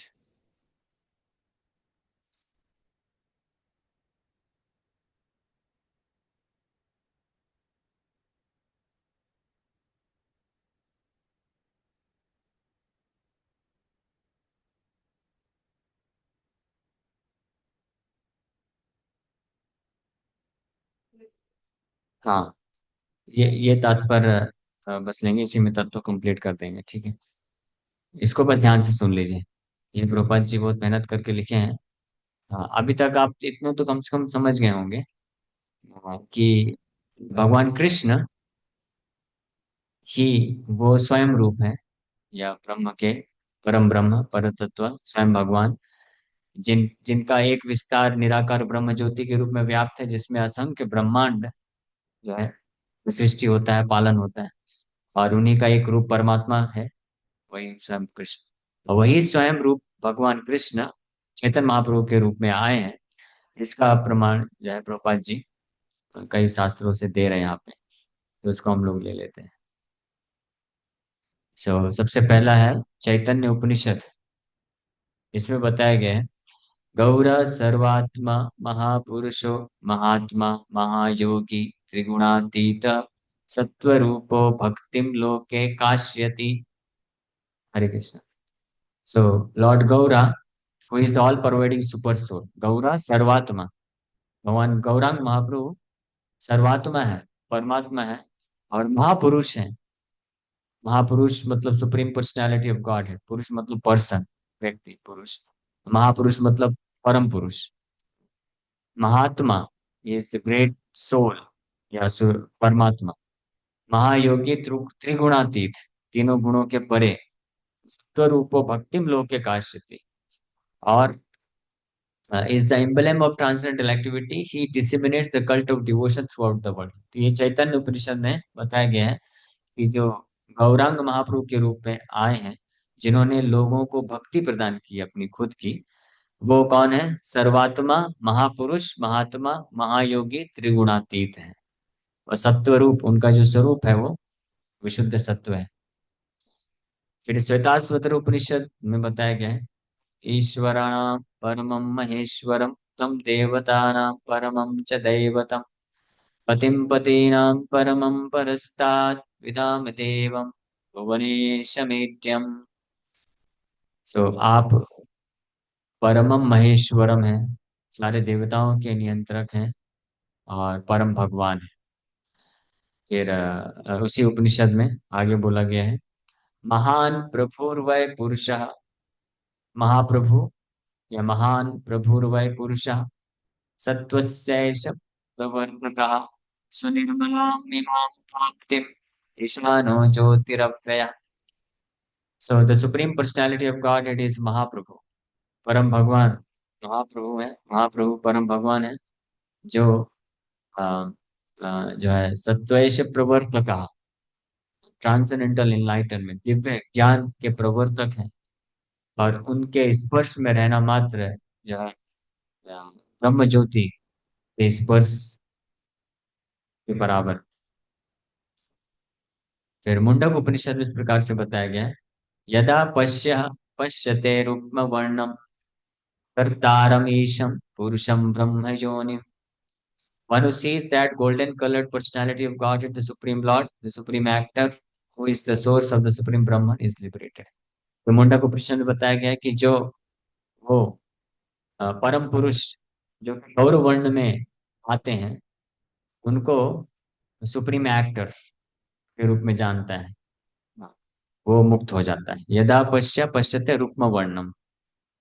हाँ, भगवान कृष्ण के बारे में वर्णन है कहीं पे कृष्ण वर्णम, कृष्ण वर्ण में है, श्याम वर्ण में है। तो इसी प्रकार से रुक्म वर्णम means golden colour personality of godhead का भी चर्चा किया गया है, उपनिषद में भी किया गया है। और श्रीमद् भागवत में तो अनेकों श्लोक हैं, जिसमें से 3 श्लोक यहाँ पे कोट कर रहे हैं प्रभुपाद जी। देयं सदा परिभवग्नम् अभीष्टदोहम् तीर्थास्पदं शिवविरिञ्चिनुतं शरण्यम् भृत्यार्तिहं प्रणतपालभवाब्धिपोतम् वन्दे महापुरुष ते चरणारविन्दम्। कि मैं निरंतर ध्यान करता हूँ उन महापुरुष के चरण कमलों का। तो ये महापुरुष यहाँ पे वर्णन किया गया है। जो वृत्यार्थी हम प्रणत पाल भवाब्धि पोतम, जो अपने पे सरेंडर शरणागत भृत्य दास को इस भौतिक संसार से, जन्म मृत्यु के सागर से मुक्त करते हैं। और इसी में 34 नंबर श्लोक है, सुदुस्तज सुरे शितराज्य लक्ष्मी धर्मिष्ठ आर्यवचसा यदगादरण्यम् मायामृगं दयिते क्षितमन्वधावत् वन्दे महापुरुष ते चरणारविन्दम्। तो बोल रहे हैं कि मैं उन महापुरुष महाप्रभु के चरण कमलों को प्रणाम करता हूँ, जो अपने गृहस्थ जीवन को त्याग करके, संन्यास लिए, गृहस्थ जीवन त्यागे, जिन जो अ, जंगल की तरफ से होते हुए गए बद्ध जीवात्मा को उद्धार करने के लिए। ये वर्णन है, माया मृगम दयितेप्सितम अन्वधावत। ये श्लोक भगवान कृष्ण रामचंद्र के लिए भी लागू होता है, लेकिन विशेष रूप से ये श्री चैतन्य महाप्रभु के लिए लागू होता है कि सुदुस्त्वज सुरेप्सित राज्य लक्ष्मी, वो अत्यंत ऐश्वर्य को और अपने राज्य लक्ष्मी को त्याग करके संन्यास ली। तो ये भागवत का 11वें स्कंद के 5वें अध्याय का 34 नंबर श्लोक है। और फिर प्रहलाद महाराज नरसिंह देव भगवान को प्रार्थना करते हुए वर्णन करते हैं, ये 7वें स्कंद का 9वें अध्याय का 38 नंबर श्लोक है श्रीमद् भागवत। ये सब हमको भले श्लोक ना याद हो, लेकिन कम से कम हमको ये प्रसंग मालूम होना चाहिए, क्योंकि हमसे कोई भी पूछ सकता है कि आप चैतन्य महाप्रभु को ऐसे भगवान कैसे मान रहे हैं, है ना? तो कम से कम हम ये बता सकें कि नहीं, भागवत में भी प्रमाण है, 11वें स्कंद के 5वें अध्याय में, ये 7वें स्कंद में, प्रहलाद महाराज की शिक्षा में। तो इतना कम से कम आप बता सकते हैं कि प्रहलाद महाराज भगवान नरसिंह को प्रार्थना करते वक्त बोलते हैं कि हे भगवान नरसिंह, आप अलग अलग रूप में प्रकट होते हैं, और सतयुग द्वापर त्रेता और कलयुग में भी आप प्रकट होते हैं। लेकिन आप क्योंकि कलयुग में अपने आप को छुपा के रखते हैं, इसलिए आपको त्रियुग के नाम से जाना जाता है। इत्थम धृतिर्यकृषि देव जिसावतार लोकमन विभावयसि हमसि जगत प्रतिभान धर्मं महापुरुष पासि युगानुवृत्त छन्न कलौ यदभवस्त्रियुगोत्सत्वम्। तो छन्ना, छन्ना मतलब छुपा हुआ, कलौ कलयुग में आप छुप के आते हैं, लेकिन आप ही आते हैं, छुप के आते हैं लेकिन हैं आप ही। क्योंकि छुप के आते हैं इसलिए आपको त्रियुगी बोला जाता है। त्रियुगी मतलब जो 3 युगों में प्रकट होते हैं, यानी 3 युगों में अपने आप को प्रकट करते हैं संसार में। चौथे युग कलयुग में अपने आप को प्रकट नहीं करते हैं, छुपा के रखते हैं। लेकिन इसका मतलब ये नहीं कि वो नहीं है तो वही ना। तो ये यहाँ से भी एक ये प्रमाण मिलता है कि कैसे। फिर आगे कृष्ण यामल तंत्र में बताया गया है। सुन रहे हैं ना सब लोग ध्यान से? इससे प्रमाण सुनेंगे तो आपको या खुद को भी डाउट नहीं आएगा, उत्साह मिलेगा कि हम लोग कुछ ऐसा नहीं कर रहे हैं। या ऐसा भारतवर्ष में ऐसे अनेकों लोग हैं जो गुरु को, साधु को, या आ, वैष्णव को, किसी संत को भगवान बना देते हैं, है ना? जो कि गलत है। लेकिन जब हम चैतन्य महाप्रभु को भगवान के रूप में पूजा करते हैं तो गलत नहीं है। हालांकि चैतन्य महाप्रभु भी संत के रूप में आए, वैष्णव बन के आए, लेकिन अंतर है। ऐसे एक व्यक्ति कुछ दिन पहले ये आर्गुमेंट कर रहा था कि ऐसे कई लोग हैं जो साधु को भगवान बना देते हैं। लोगों ने भी बना दिया आप चैतन्य महाप्रभु को भगवान। जैसे स्वामीनारायण में भी उनको नारायण बोलते हैं अभी। उन्होंने कभी नारायण अपने आप को नहीं बोला। वो नारायण पूजा करते थे, नारायण के भक्त थे, और यही शिक्षा दी। लेकिन बाद में उनके फॉलोवर ने उनको गुरु, उनको भगवान बना दिया। और ऐसे, और तो इस प्रकार से वो बोल रहा था कि ऐसे ही लोग धीरे धीरे करके भगवान बना देते हैं। कल को आप इस्कॉन में फिर 1000 साल के बाद फिर प्रभुपाद जी को भी भगवान बना दोगे। ऐसे ही तो चलता है। तो मैं बोला नहीं, ऐसे नहीं चलता है। हमारे गुरु शिष्य परंपरा में बहुत सारे महान आचार्य आए हैं, हमने सबको भगवान नहीं बनाया है। हाँ, और हम बनाते नहीं है। पहली बात तो ये गलत अंडरस्टैंडिंग है, कोई बना नहीं सकता भगवान। जो भगवान है वो भगवान है, और जो भक्त है वो भक्त है। तो हम किसी को भी, चैतन्य महाप्रभु के अलावा अन्य किसी को भी हम भगवान के रूप में नहीं पूजा करते हैं। चैतन्य महाप्रभु को ही करते हैं बस। क्यों? क्योंकि प्रमाण है। हाँ, तो ये हमको पता होना चाहिए कि शास्त्रों के भी प्रमाण है। तो जब हम लोग कल से लीला श्रवण करेंगे तो उसमें भी अनेकों प्रमाण आएंगे। जैसे एक मैंने सार्वभौम भट्टाचार्य का शुरू में बताया कि सार्वभौम भट्टाचार्य को षड्भुज रूप का दर्शन कराए श्री चैतन्य महाप्रभु। तो वैष्णव रोल निभा रहे हैं, लेकिन इसका मतलब ये नहीं कि वो वैष्णव है। वो है कौन? भगवान ही है। ये हमको जानना चाहिए तत्व। तो अ, इसलिए इन शास्त्रों के जो प्रमाण है, इसको ध्यान से श्रवण करके हम खुद भी कन्विंस हो सकते हैं कि महाप्रभु भगवान है। और अन्य लोग जो क्वेश्चन उठाते हैं उनको भी हम बता सकते हैं। चैतन्य महाप्रभु, जो ब्राह्मण दीक्षित भक्त हैं, वो गायत्री करते हैं। गायत्री में 7 प्रकार की गायत्री होती है। गुरु की ब्रह्म गायत्री होती है, गुरु की गायत्री होती है, कृष्ण की गायत्री होती है। साथ में हम लोग एक और गायत्री करते हैं, गौर गायत्री। चैतन्य महाप्रभु की भी गायत्री करते हैं। तो इसमें भी आज से लगभग 150 साल पहले जो ब्राह्मण वर्ग के लोग थे बंगाल में, वो लोग ऑब्जेक्शन किए थे भक्ति सिद्धांत महाराज को। बोले कि आप चैतन्य महाप्रभु का गायत्री कैसे कर सकते हैं भगवान के रूप में?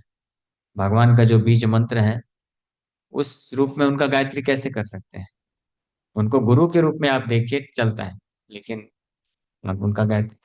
तो और वो बोले कि आप अ, भागवत से, पुराण से प्रूफ नहीं कर सकते, आप वेद या उपनिषद से प्रूफ करके बताइए। तो चला भक्ति सरस्वती ठाकुर प्रभुपाद एक पूरा सेमिनार लिए, और सारे जितने भी ब्राह्मण थे जिन्होंने ऑब्जेक्शन किया था उनको प्रमाणित करके इस्टेब्लिश किया, और सबने सहमति किया। कोई फिर ऑब्जेक्शन नहीं कर पाया। इस प्रकार से हम जो गौर गायत्री करते हैं और चैतन्य महाप्रभु को ऑल्टर में रखते हैं, उनको मोर पंख लगाते हैं, तुलसी देते हैं, ये बिल्कुल ऑथराइज है और प्रमाणित है। और चैतन्य महाप्रभु वही परम भगवान कृष्ण है।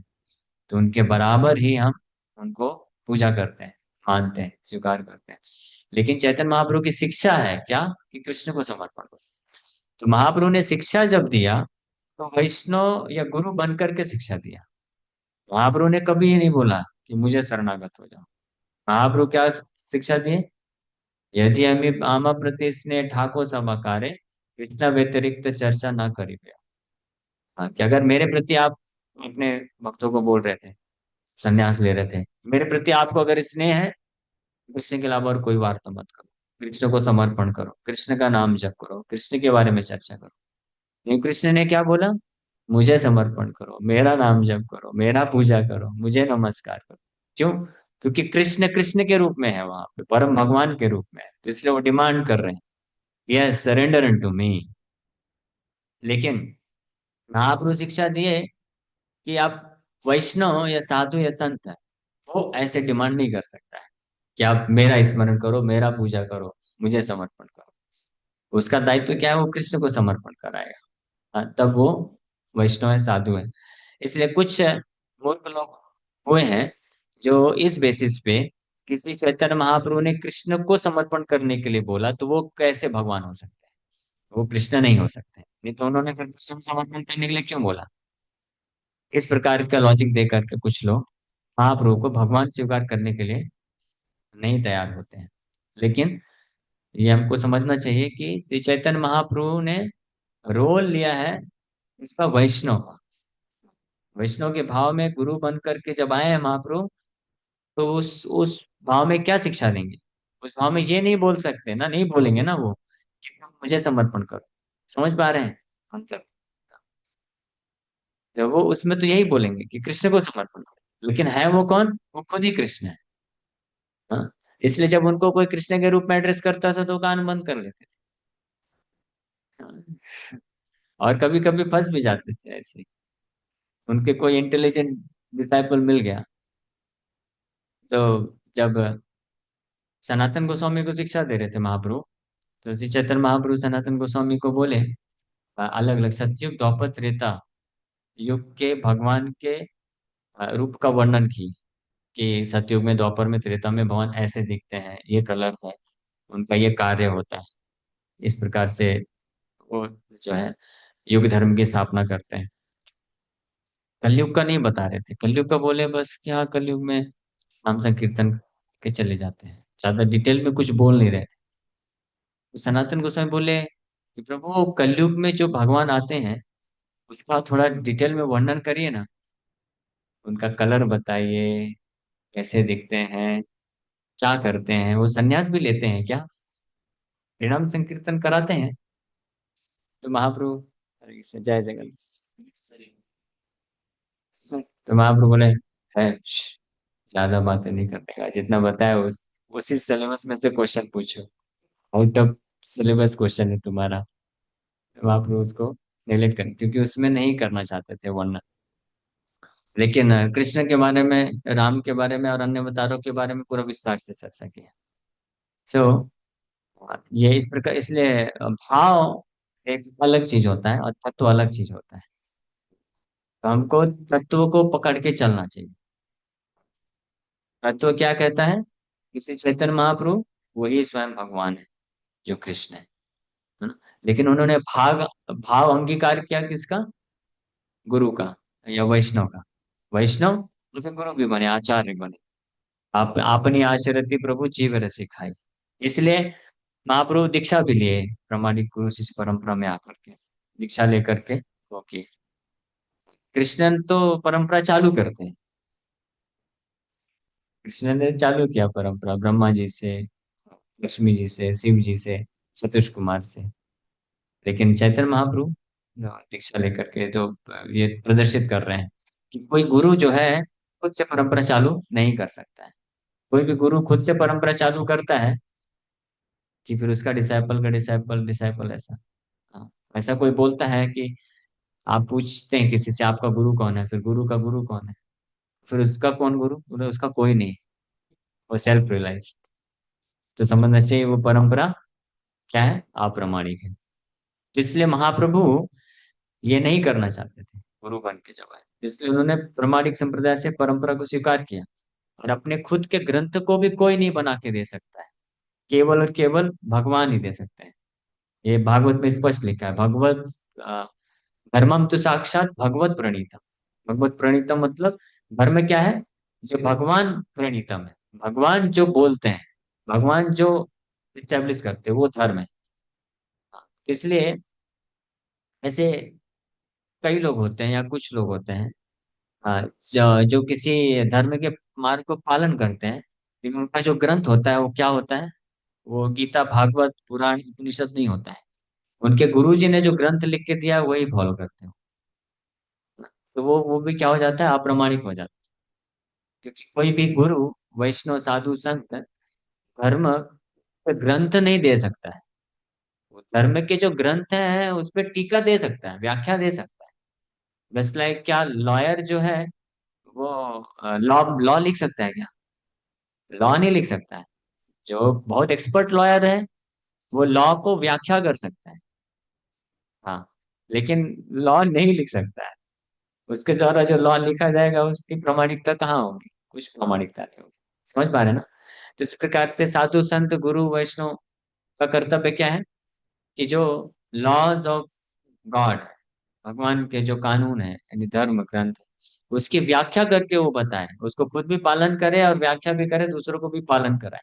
लेकिन जब वो खुद से ग्रंथ लिखता है तो वहीं पे अप्रामाणिक हो जाता है। इसलिए हमारा पूरा अधिकार होता है, हम कहीं भी किसी भी धर्म गुरु या धर्म संस्था में जाते हैं, सुनते हैं, तो हम पूछ सकते हैं कि ये जो आपने बताया है, आप जो फॉलो कर रहे हैं, ये कौन से प्रमाणिक शास्त्र से है?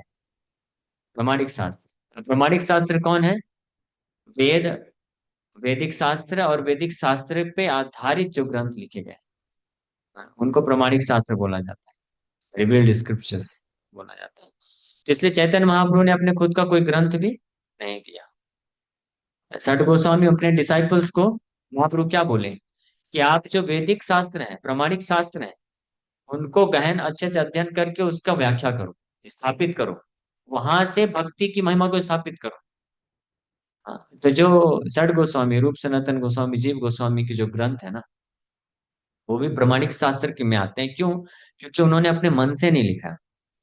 वो नाना शास्त्र विचारणैक निपुणो सत धर्म संस्थापिको, ये बोला गया है कि नाना प्रकार के जो शास्त्र हैं, वेद हैं, इतिहास हैं, उपनिषद हैं, पुराण हैं, संहिताज हैं, वेदांत हैं, ये सबको पढ़ करके, श्रवण करके और पूर्ववर्ती आचार्यों का इस पे टीका को समझ करके उसके आधार पे उन्होंने क्या लिखा है?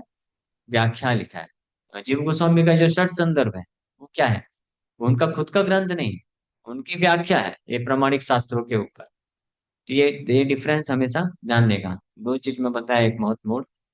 एक तो है कि ऐसे लोगों का जो ऑब्जेक्शन, जो मैं बोलते हैं कि कई लोग हैं जो साधु गुरु को ही भगवान बना देते हैं, आपने भी चैतन्य महाप्रभु को भगवान बना दिया उसी प्रकार से, लेकिन उस प्रकार से नहीं है। समझ पाए ना?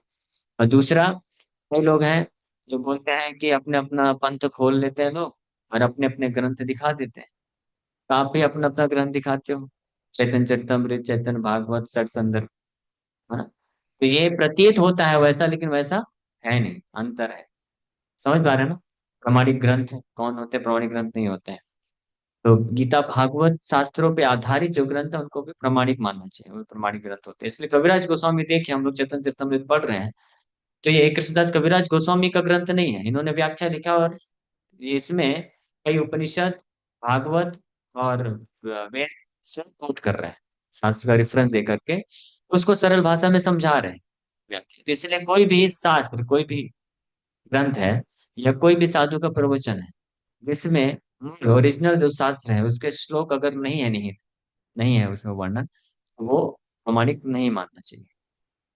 भले ही वो प्रमाणिक बोल रहा है, लेकिन हमारा अधिकार है कि आप एक कौन से शास्त्र का रेफरेंस दीजिए। वो ये नहीं बोल सकता है कि मेरे गुरु जी के शास्त्र में दिया है ऐसा। हाँ, ये उचित नहीं है। प्रभुपाद जी एक बार साउथ में एक आश्रम में गए, बहुत फेमस आश्रम।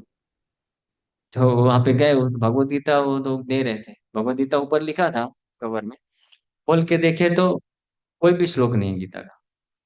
तो प्रभुपाद जी पूछे इसमें कहाँ है, श्लोक नहीं है? तो बोले हमारे गुरु जी की गीता है।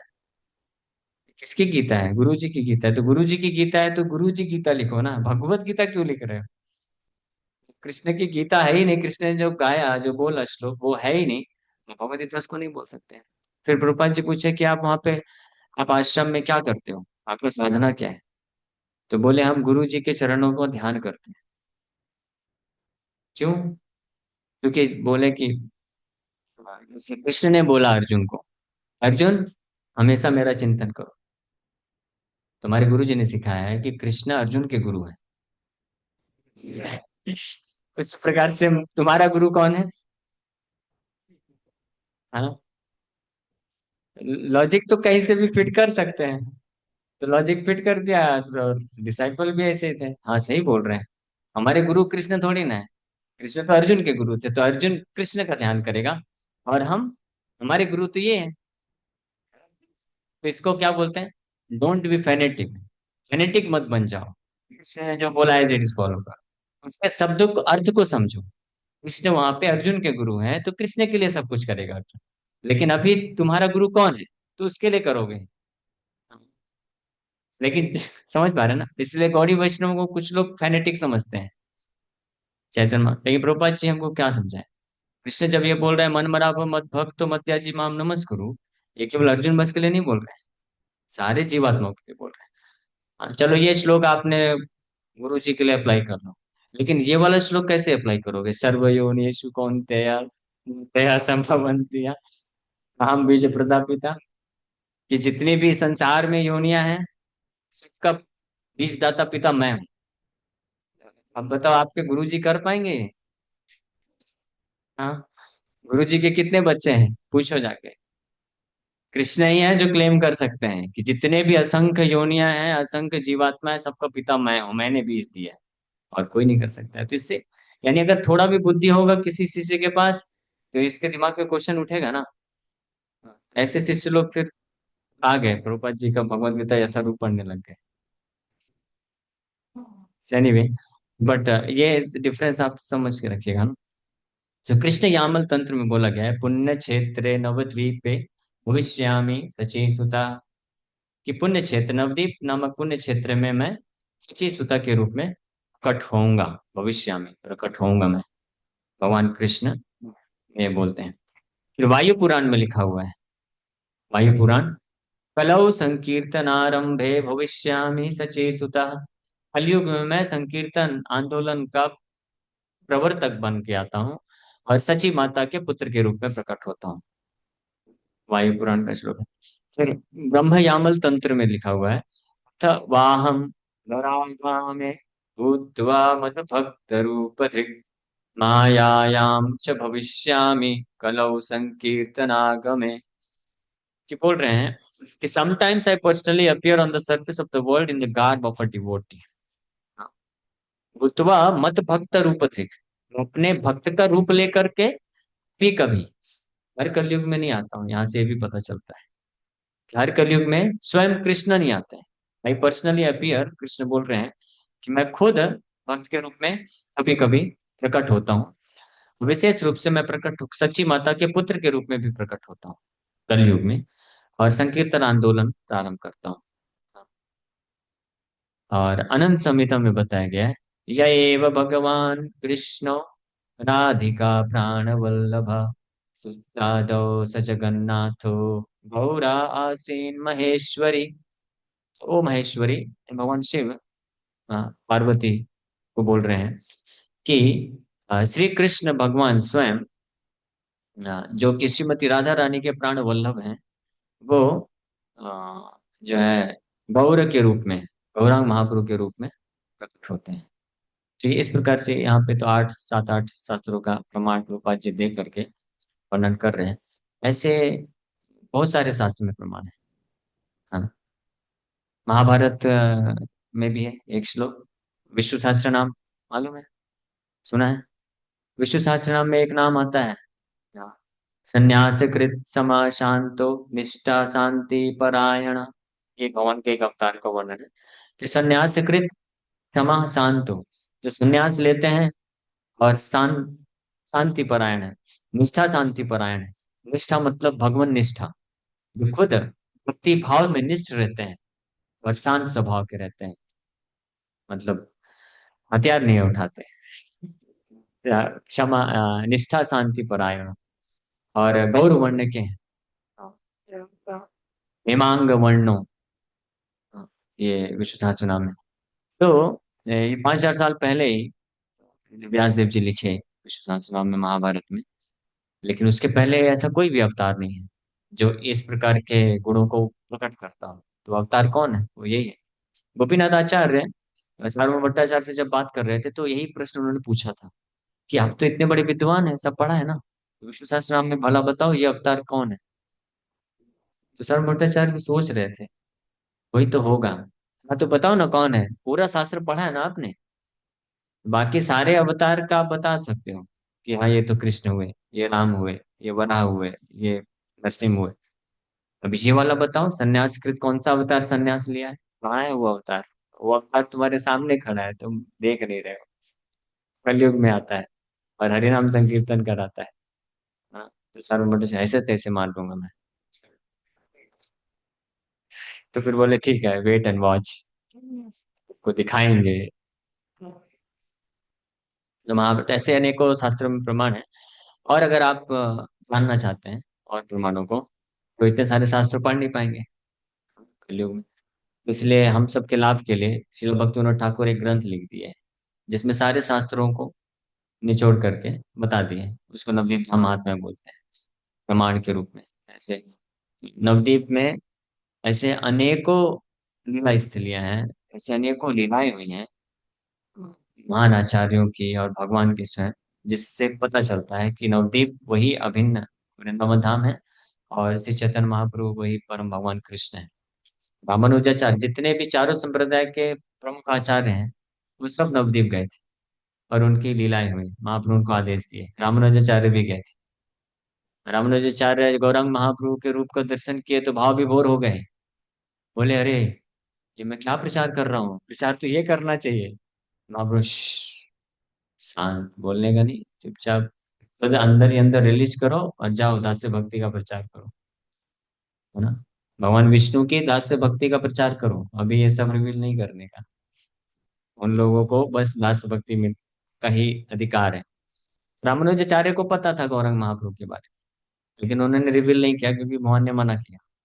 हाँ, मध्वाचार्य भी आए थे, विष्णु स्वामी भी आए थे, निम्बार्क आचार्य भी आए थे। ये नवदीप धाम महात्म्य में भक्तिविनोद ठाकुर रिवील करते हैं। और ये कहीं ना कहीं ये सब शास्त्र में, आप किसी के पास बहुत समय है तो सारे शास्त्र को इकट्ठा करिए पढ़िए, मिल जाएगा जो भक्तिविनोद ठाकुर ये सब कार्य किए और वो प्रस्तुत करते हैं। और इसके अलावा भगवान कृष्ण भी गए थे नवदीप। भीम, भीमसेन, भीमसेन जो युधिष्ठिर महाराज की तरफ से चारों भाई गए थे युद्ध जीतने के लिए पूरे क्षेत्र को, भीमसेन किस तरफ गए थे, भीमसेन गए थे वेस्ट की तरफ। तो वेस्ट में जीतते जीतते जीतते जब नवदीप पहुंचे तो वहां के राजा थे समुद्रसेन। तो समुद्रसेन के सामने भीमसेन हार गए। सोचिए समुद्रसेन भगवान के कृष्ण के शुद्ध भक्त थे, इतने पावरफुल कि भीमसेन की आर्मी परास्त हो रही थी, लेकिन उन्होंने डिफीट नहीं किया, पूरी तरीके से मारे नहीं, वो उद्देश्य था नहीं। समुद्रसेन जानते थे कि युधिष्ठिर महाराज की तरफ से आए हैं, तो वो ये चाहते थे कि हाँ मुझे समर्पण करना है अल्टीमेटली तो। लेकिन उनका इच्छा था कि कृष्ण का मैं दर्शन करना चाहता हूँ यहाँ पे। तो उनको मालूम था कैसे दर्शन मिलेगा, कि जब भीमसेन को मैं हरा दूंगा तो कृष्ण रक्षा करने के लिए आएंगे दौड़ के। तो भीमसेन को जब हारते हुए देखे तो भगवान कृष्ण आए, और जब कृष्ण सामने आए दर्शन प्राप्त किए, और फिर कृष्ण उनको गौरांग महाप्रभु का दर्शन कराते हैं और किसी को नहीं मिला।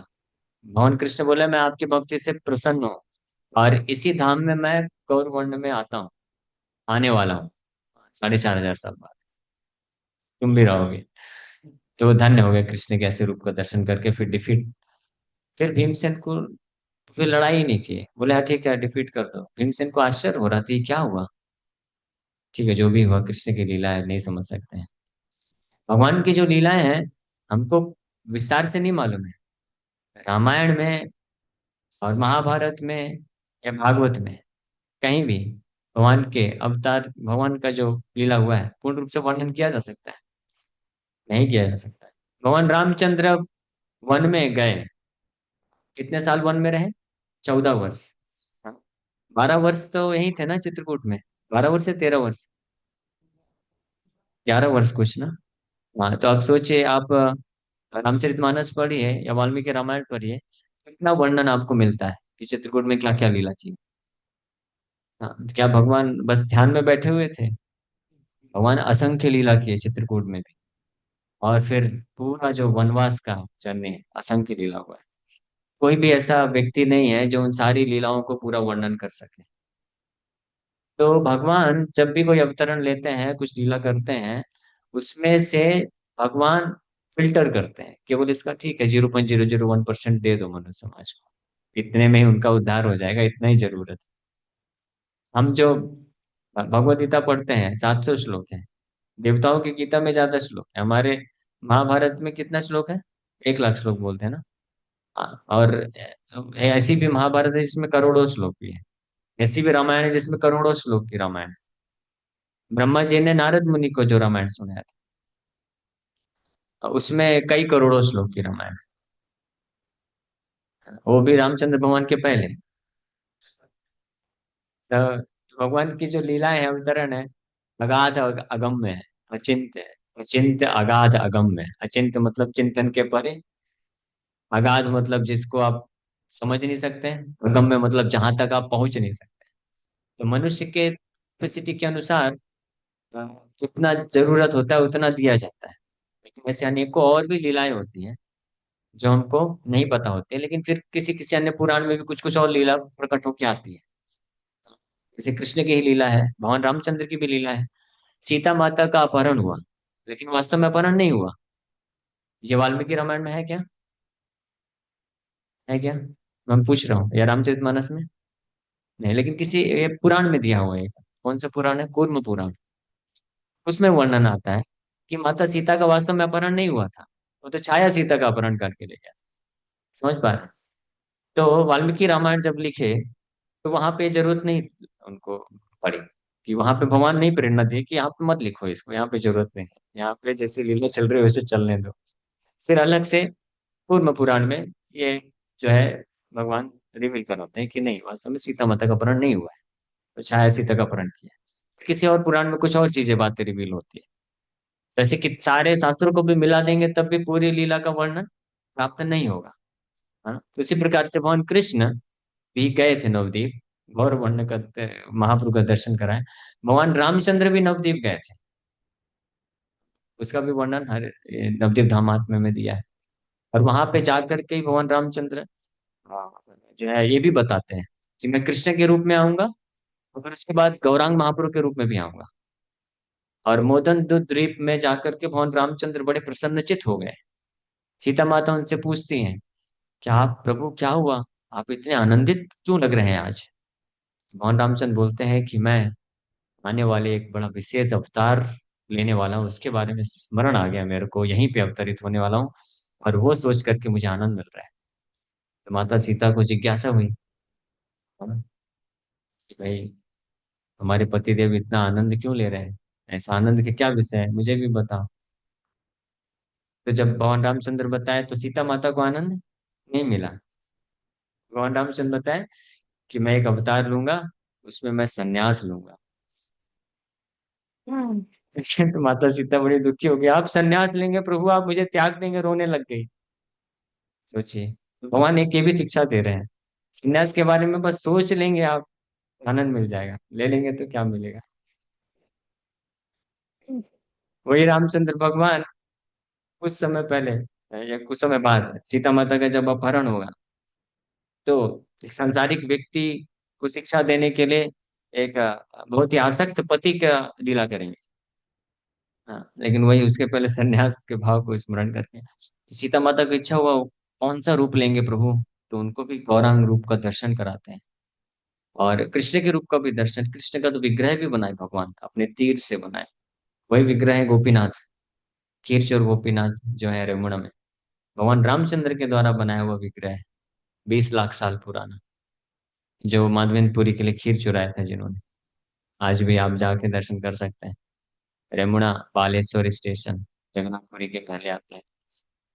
और जगन्नाथपुरी से कुछ ही दूरी में 15-17 किलोमीटर दूर साक्षी गोपाल स्टेशन भी है, वहाँ साक्षी गोपाल का भी विग्रह है वहाँ पे। सो इस प्रकार से अब ये सब तो हम सारे शास्त्र का कुछ प्रमाण दिए गए हैं। और बाकी जिनको फिर श्रद्धा उत्पन्न हो जाती है, किसी चैतन्य महाप्रभु परम भगवान है, भक्ति ठाकुर फिर रिसर्च करके कबीर धाम महात्म्य में और वर्णन किए। तो ठीक है मेरे ख्याल से।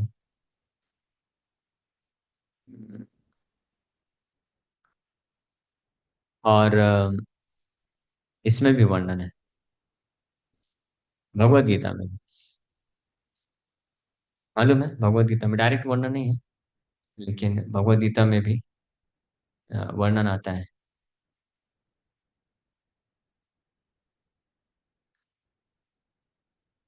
भगवत गीता में कौन सा श्लोक है जहाँ पे वर्णन है कि कलयुग में भी भगवान अवतरित होते हैं?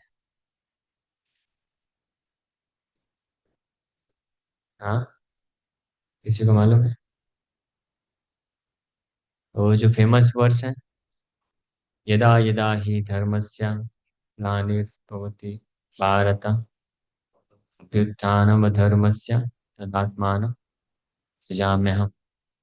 हाँ, धर्म संस्थापनार्थाय, नहीं, क्या है, परित्राणाय साधूनां विनाशाय च दुष्कृतां धर्म संस्थापनार्थाय संभवामि युगे युगे। लोग इसको अच्छे से तो गा के तो उच्चारण कर देते हैं, लेकिन कभी इसके ऊपर विचार किया किसी ने? उन लोग को पूछ सकते हैं, युगे युगे मतलब क्या होता है? हर युग में। तो कलयुग में कौन से रूप में आए भगवान? चैतन्य रूप, चैतन्य महाप्रभु के रूप में आते हैं भगवान, धर्म की स्थापना करते हैं। कोई बोलेगा गौतम बुद्ध होंगे, गौतम बुद्ध नहीं हो सकते वो अवतार, क्योंकि उन्होंने धर्म की स्थापना नहीं, धर्म को, वैदिक धर्म को तो रिजेक्ट किया ना उन्होंने। उनका आने का पर्पज अलग है। गौतम बुद्ध वो भी कृष्ण के अवतार हैं, सत्यावेश अवतार है।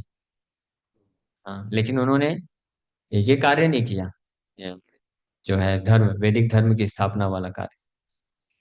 वो एक तरह से है, उनका जो अवतरण है वो भगवान के अवतार को आने के लिए जो है रूप अरेंजमेंट किया उन्होंने। पहले फिल्टर तो करें, साफ सफाई तो करें, जो नॉनसेंस जो कर रहे हैं लोग वैदिक धर्म का, उसको साफ सफाई करने के लिए। तो वो आए, मतलब सत्यावीस अवतार है। फाइनली फिर कौन धर्म की स्थापना करने आया? वो है श्री कृष्ण चैतन्य महाप्रभु। कोई बोलेगा कल के अवतार भी तो हो सकते हैं। कल के अवतार तो कलयुग का एंड करने के लिए आए ना, धर्म की स्थापना क्या करेंगे? अब तो फिनिश करो भाई, गेम ओवर करो, सत्युग चालू करना है। परित्राणाय साधूनां विनाशाय दुष्कृताम नहीं, ये सब वचन वचन नहीं काम करेगा। हाँ, इसलिए गौतम बुद्ध भी नहीं हो सकते और कल की भी नहीं हो सकते। अब कौन बचा? बस युगे युगे में फिर कौन आता है कलयुगे? श्री कृष्ण चैतन्य महाप्रभु। ठीक है, ये वो श्लोक पे पढ़ के मैंने ऐसा विचार किया, युगे युगे में भी, तो अभी तक टीका में पढ़ा नहीं, लेकिन ये तो कॉमन सेंस है, नेचुरली है।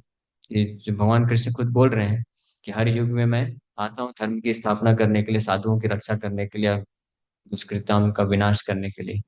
तो कलयुग में वो कार्य किसने किया? तो वो चैतन्य महाप्रभु ने किया। पर हाँ, क्योंकि भगवान जब कोई कार्य करते हैं तो ऐसा छोटा मोटा स्तर पे नहीं करते हैं, विस्तृत लेवल पे करते हैं। अभी असुरों का संहार करने का कार्य तो कई लोगों ने किया ना, कई महान राजा लोग भी आए, उन्होंने भी किया ना। ये कृष्ण ने जैसा किया वैसा नहीं किया, भगवान जो करते हैं वो अलग स्तर का करते हैं, परमानेंटली करते हैं, फिर कई हजारों वर्षों तक चलता है।